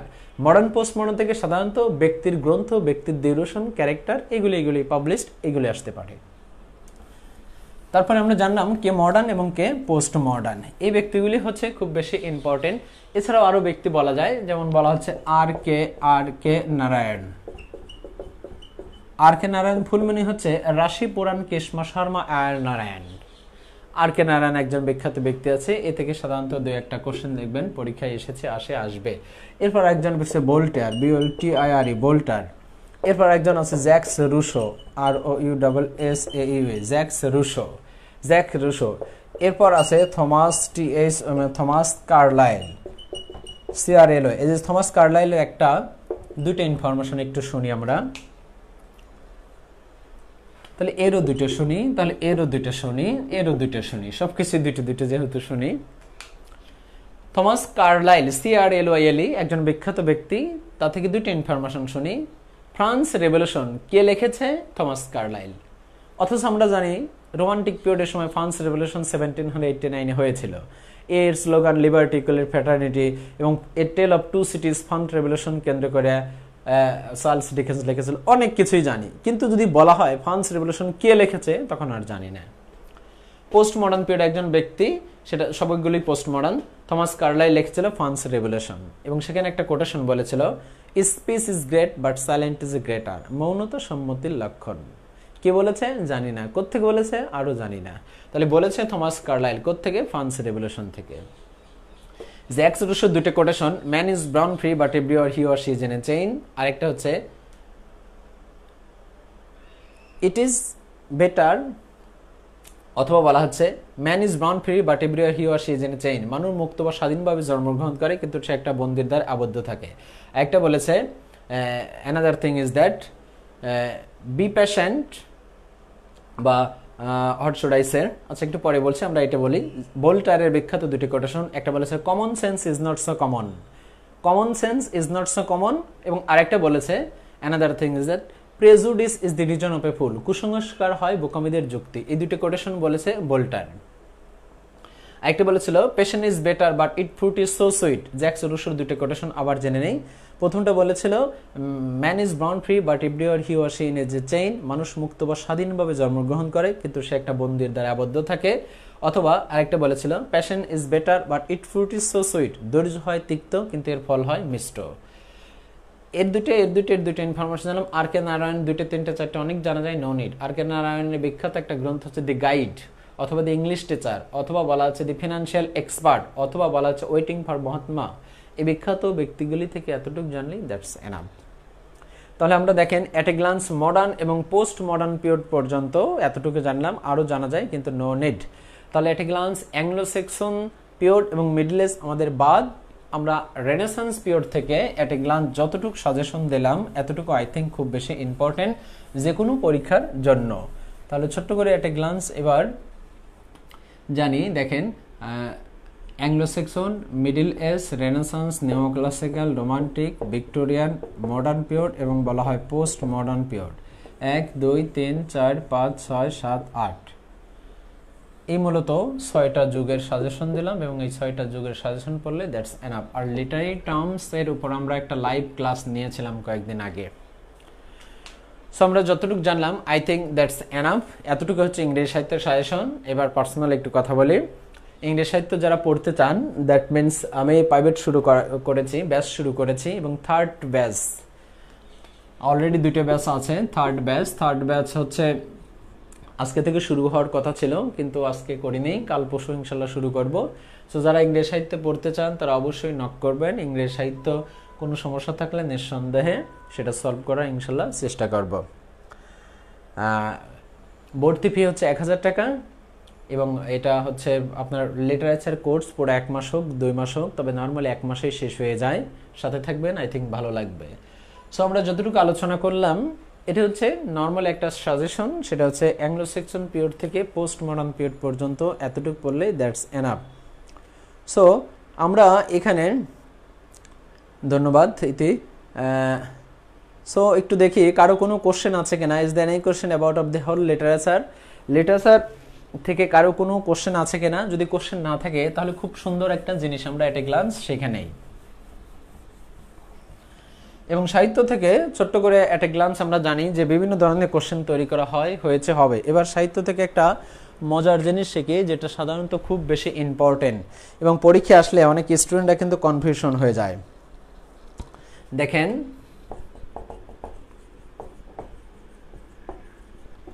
এই যে ফাইন্ড ওড আউট, ফাইন্ড কি বলা হচ্ছে? ওড আউট বা ফাইন্ড আউট ওড একই কথা।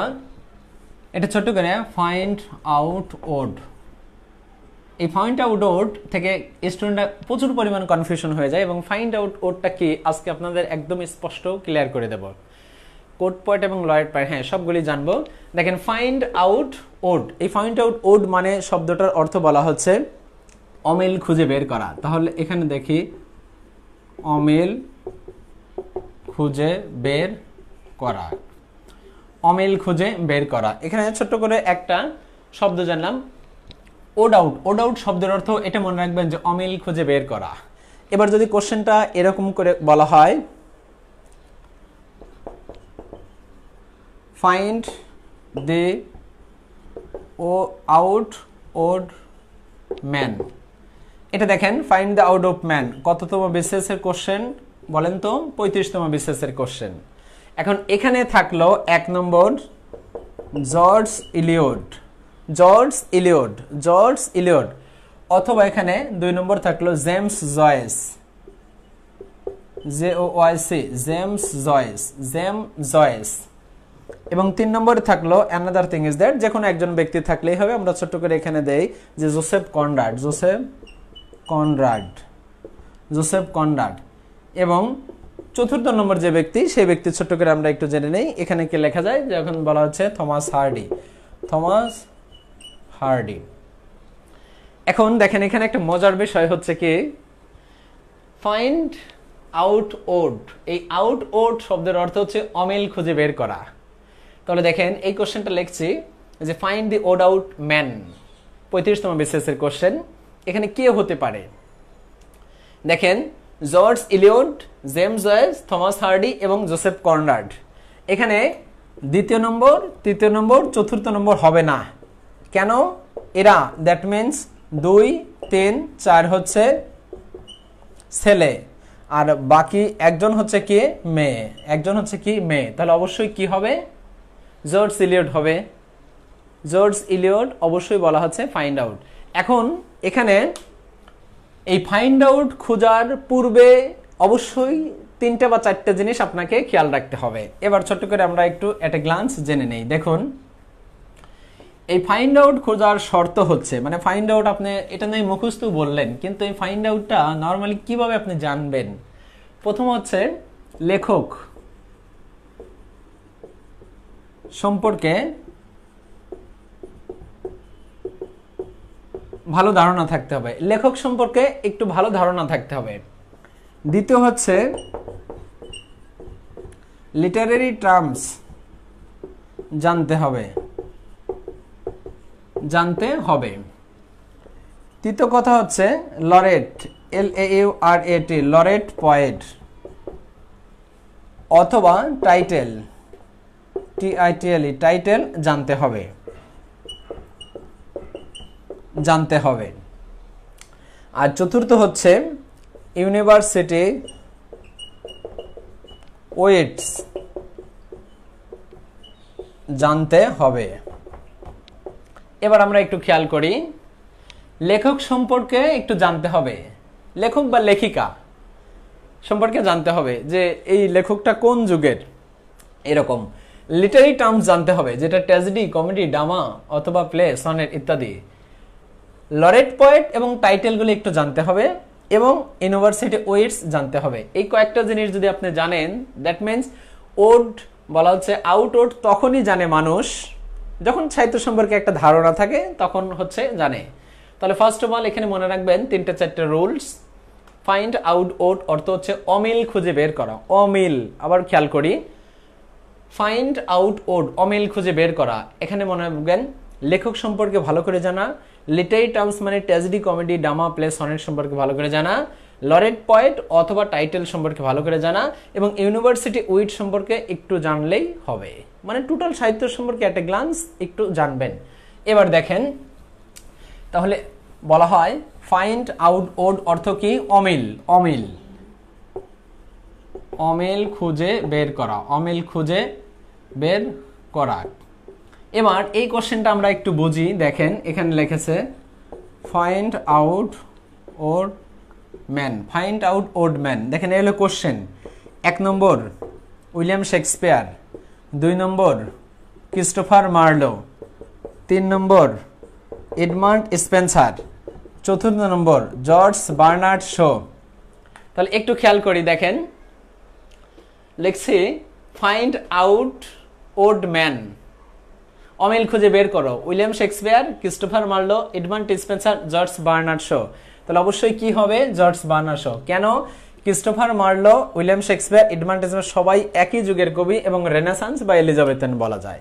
তাহলে জর্জ বার্নার্ড শো অবশ্যই পার্থক্য এবং এই অ্যান্সারটা হবে অবশ্যই জর্জ বার্নার্ড শো।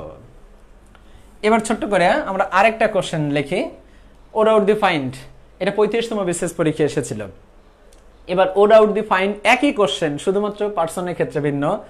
দেখেন ফাইন্ড আউট ওড অমিল খুঁজে বের করা। এবার ছোট্ট করে লিখি, বলা হচ্ছে 1 নম্বর জেন আস্টেন, AUSTN, জেন আস্টেন।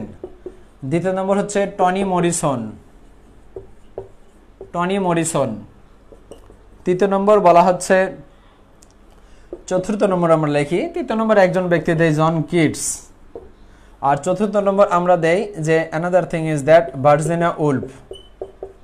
তাহলে দেখেন এখানে কত সুন্দর কথা, find out odd man, Jane Austen, Toni Morrison, Virginia Woolf. 3 জনই মূলত কি? 3 জনই মহিলা। তাহলে বাকি থাকে কে? John Keats. তাহলে অবশ্যই অ্যান্সারটা কি হবে? জন কিটস হবে। এখান থেকে অবশ্যই কোশ্চেন তৈরি করা হয়েছে, হবে এবং হওয়ার সম্ভাবনা আছে। বিগত বছরগুলিতে কিন্তু এই জায়গা খুব ইম্পর্টেন্ট এবং সেটা থেকে কোশ্চেন তৈরি করা হয়েছে যে ফাইন্ড আউট ওড। তাহলে I think find out odd অবশ্যই এই পর্যন্ত কনসেপ্ট ক্লিয়ার। এই ফাইন্ড আউট ওড থেকে অবশ্যই কোশ্চেন তৈরি করা হয়। কোট পয়েন্ট এবং কোট লরেটের মধ্যে পার্থক্য এত এত বইতে আছে। আচ্ছা আচ্ছা ঠিক আছে, কে লিখেছে? সিয়াম। হ্যাঁ সিয়াম ভাই, আমি বলে দিচ্ছি একটু পরে। কোট পয়েন্ট বা আউট পয়েন্ট বা আরও কী কী সবগুলি জানবো, একটু এটা শুনে নিই। তাহলে আই থিঙ্ক এই যে find out odd, find out odd I think concept clear এ পর্যন্ত। অমিল খুঁজে বের করা, তাহলে দেখেন এই 3 জনই হচ্ছে অবশ্যই কি? Female writer. বাকি থাকে জন কিটস, জন কিটস। তাহলে এইবার একটা কোশ্চেনের নর্মালি অ্যান্সার দেন বা দেওয়ার চেষ্টা করবেন।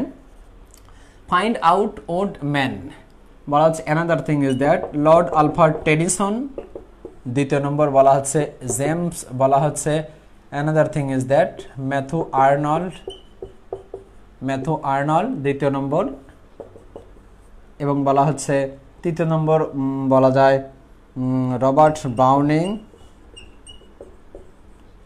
অ্যান্ড চতুর্থ নম্বর বলা যায় হোয়াট শুড আই সে, চতুর্থ নম্বর বলা যায় উইলিয়াম ওয়ার্ডসওয়ার্থ। এইখানে অ্যান্সারটা কি হবে বলেন তো ভাই?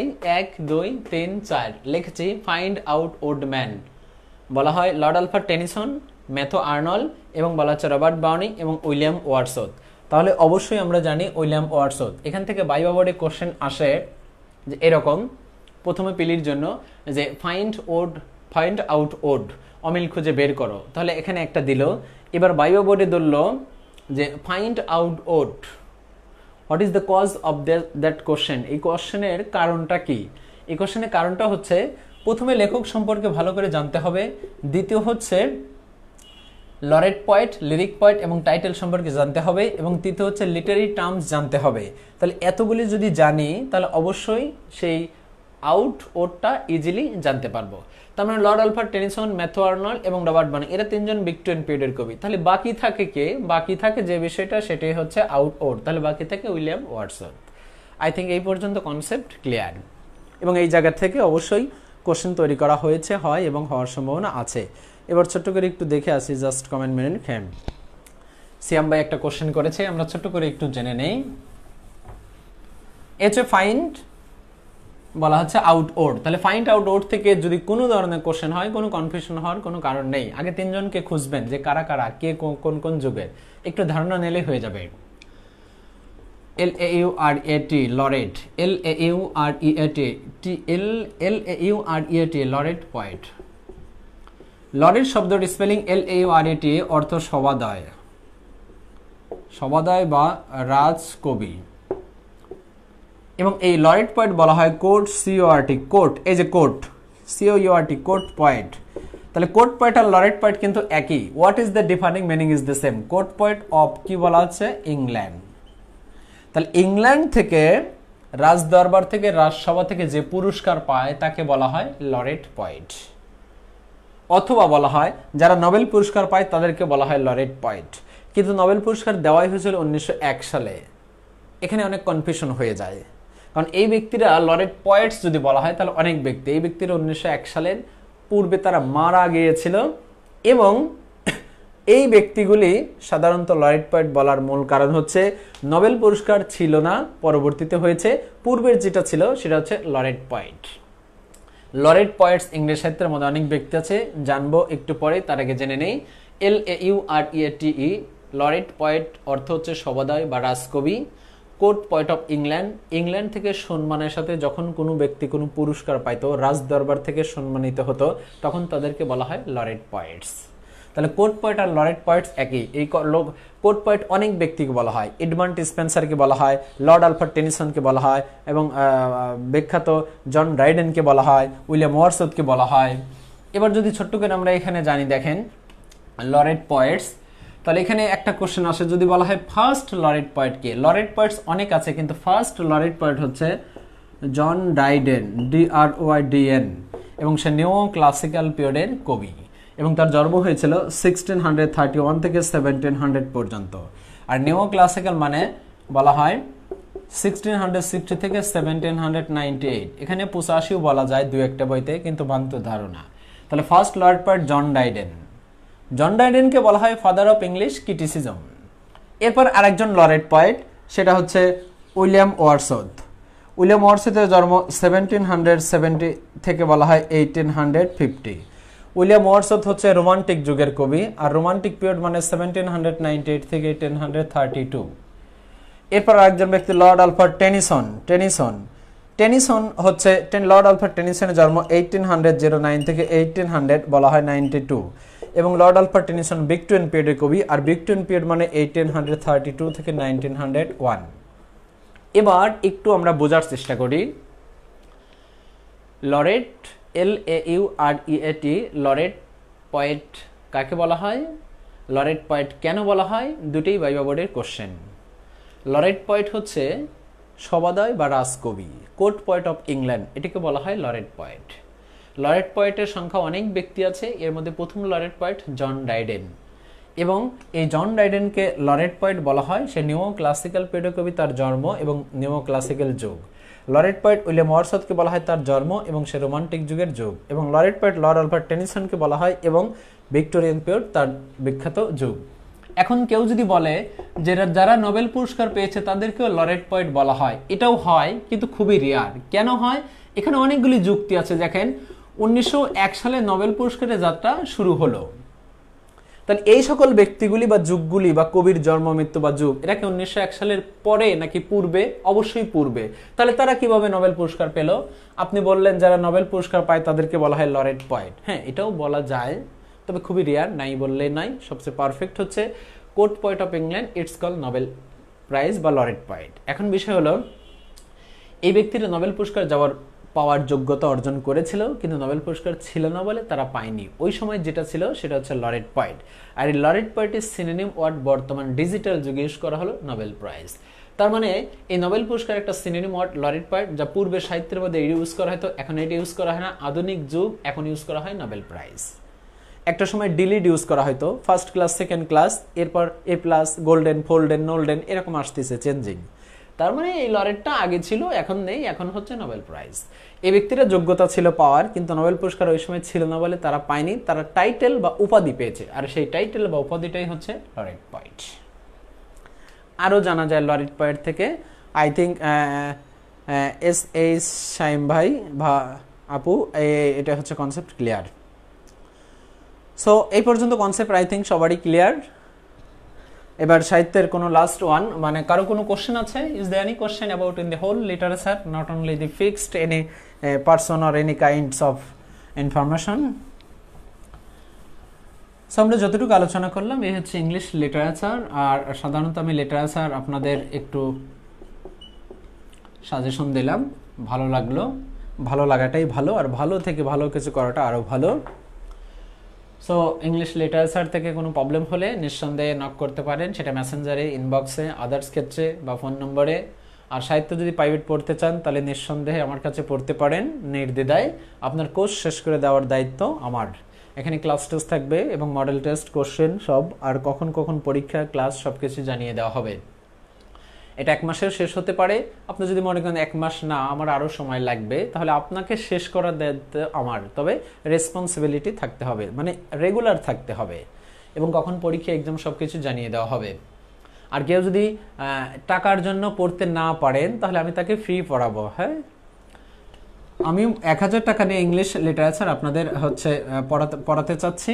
এটা সবকিছু বিস্তারিত বলবো ইনবক্সে। যদি কেউ টাকা না দিতে পারেন, যে আমার পরিস্থিতি খারাপ, আমি দিতে পারছি না বা অর্ধেক দেবো, তাহলেও আমি আপনাকে পড়াবো, কিন্তু রেগুলার হতে হবে। আপনার চাহিদা থাকতে হবে যে আমাকে ভালো কিছু করতে হবে, জব পেতে হবে, রিয়ালিটি ফেস করে ভালো কিছু করতে হবে। That's enough. এরপর জব হয়ে গেলে আপনি একদিন মিস্টেক হয়ে যান আমাকে, আমি এতে আলহামদুলিল্লাহ।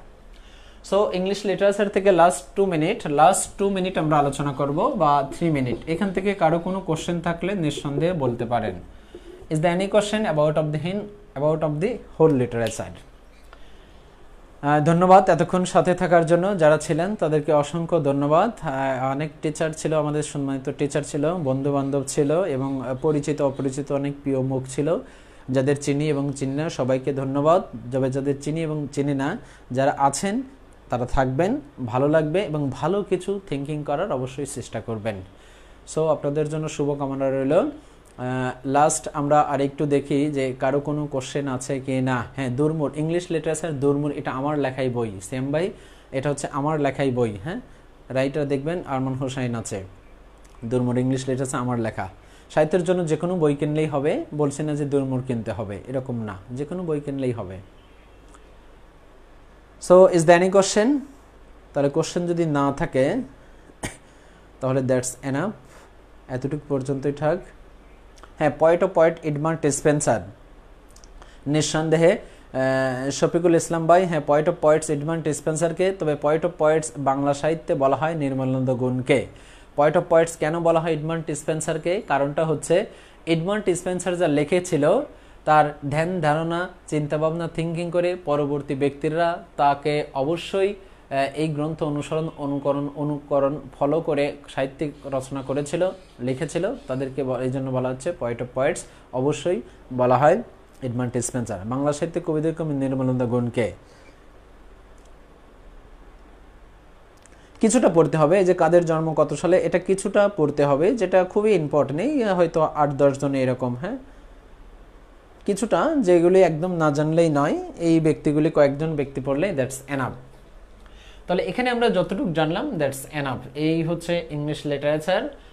নেক্সট ক্লাসে আপনাদের সামনে আবার হাজির হব। আপনারা হচ্ছে কোন টপিক নিলে ভালো হয় বা কোন সাইটটা নিলে ভালো হয়, কোন ল্যাকিং আছে সেটা নিঃসন্দেহে জানাবেন। আমি সেই বিষয়ের উপর ধারণা করে ক্লাস নেব। আমি সাধারণত প্রায় ফ্রি ক্লাস নিয়ে থাকি। দেখেন, একটা ক্লাস নিয়েছিলাম লিটারি টার্মসের উপর, লিটারেরি টার্মস। এই একটা ক্লাস লিটারি টার্মস করলে আর তেমন একটা করা দরকার নাই, দ্যাটস এনাফ। এরপর একটা ক্লাস নিয়েছিলাম উইলিয়াম শেক্সপিয়ারের উপর। আজকে একটা ক্লাস নিলাম, সেটা হচ্ছে হোল লিটারেচার সাজেশন এবং এট এ গ্লান্স ছোট্ট করে কিছুটা ইনফরমেশন। প্রায় সাহিত্যে আসি এবং আমি আসার আগে বলে দেই, এফবিতে আসার আগে বলে দেই, এই জন্য আমি বলছি না এটা শেয়ার করবেন, এটা কমেন্ট করবেন। আপনার ভালো লাগার একটা পছন্দের দিক আছে এবং প্রত্যেকের একটা ব্যক্তির স্বাধীনতা আছে, হ্যাঁ। তবে আমি অবশ্যই প্রত্যেকেই বলবো রিড অ্যান্ড রিড। আপনি পড়েন এবং পড়েন। আপনি যত পড়বেন আপনার জন্য তত বেনিফিট হবে। রিয়ালিটিটা ফেস করে এর মাঝে আপনাকে পড়তে হবে। মানিয়ে নাও, না হয় ধ্বংস হয়ে যাও, এটাই প্রকৃতির নিয়ম। যে কোনো সিচুয়েশন আপনাকে মেনে নিতে হবে। আর প্রকৃতির বিরুদ্ধে যদি আপনি রিভল্ট করেন তাহলে আপনি নিজেই ধ্বংস হয়ে যাবেন। এজন্য বলা হচ্ছে অর্থ বলো বিদ্যা বলো, পরিশ্রম ছাড়া কখনোই কোনো কিছু অর্জন করা যায় না। আপনাকে এই রিয়ালিটি নিয়েই অনেক বেশি কি করতে হবে, স্ট্রাগল করতে হবে। জীবনকে অবশ্যই জীবন্তের ন্যায় করতে হবে। সুপ্ত মেধাকে বিকশিত করো, জীবনকে করো জীবন্তের ন্যায়। তাহলে অবশ্যই ভালো থাকবে এবং নিঃসন্দেহে আলো আসবেই। আর সৃষ্টিকর্তা অবশ্যই মানুষের চেষ্টাকে নিঃসন্দেহে অগ্রাধিকার দেয় ভালো কিছু করার জন্য। দ্যাট মিনস আপনি পরিশ্রম করলেন, সফলতা অবশ্যই আপনার হাতে আসবেই। সো আবারও ধন্যবাদ বলে শেষ করছি। Thanks for them of all who are joining with আজ। ভালো থাকবেন, সবার জন্য শুভকামনা। এবং পরবর্তীতে এই সাজেশন লাগলে এখানে সেভ করা আছে, একটু কষ্ট করে খুঁজে নেবেন বা আমাকে নক করতে পারেন, আমি পার্সোনালি আপনাকে দিয়ে দেব। বাট পড়তে হবে জবের জন্য, নিজেকে ভালো প্রেজেন্টেশন করার জন্য। আপনার মধ্যে অনেক অবহেলা আছে, দ্যাট মিনস হচ্ছে অনেক অবহেলা পেয়েছেন আত্মীয় স্বজন রিলেটিভের কাছে। নিজে নিজে সেগুলি সফলতা অর্জনের পথগুলি চয়েস করেন এবং একটা সময় সফলতা হলে তখন আপনাকে দেখবেন অনেকেই পছন্দ করবে। আমরা প্রত্যেকের রিয়ালিটি নিয়ে বড় হই। এই রিয়ালিটিগুলি তখনই শো করবেন যখন আপনি সফলতার দ্বারপ্রান্তে পৌঁছে যাবেন। প্রতিশোধ নেওয়া আসলে বোকামি কাজ, সফলতা হয়ে প্রতিশোধ নেওয়া হচ্ছে বুদ্ধিমানের কাজ। সো ভালো থাকবেন, সুস্থ থাকবেন, নিরাপদে পথ চলবেন, বেশি বেশি স্টাডি করবেন এবং সৃষ্টিকর্তার প্রশংসা করবেন। পরিবারের সাথে সবাই ভালো থাকবেন, সাবধানে থাকবেন। এই বলে শেষ করছি। ধন্যবাদ সবাইকে। আবারও বলছি ভালো থাকবেন। আল্লাহ হাফেজ। আসসালামু আলাইকুম। আল্লাহ হাফেজ।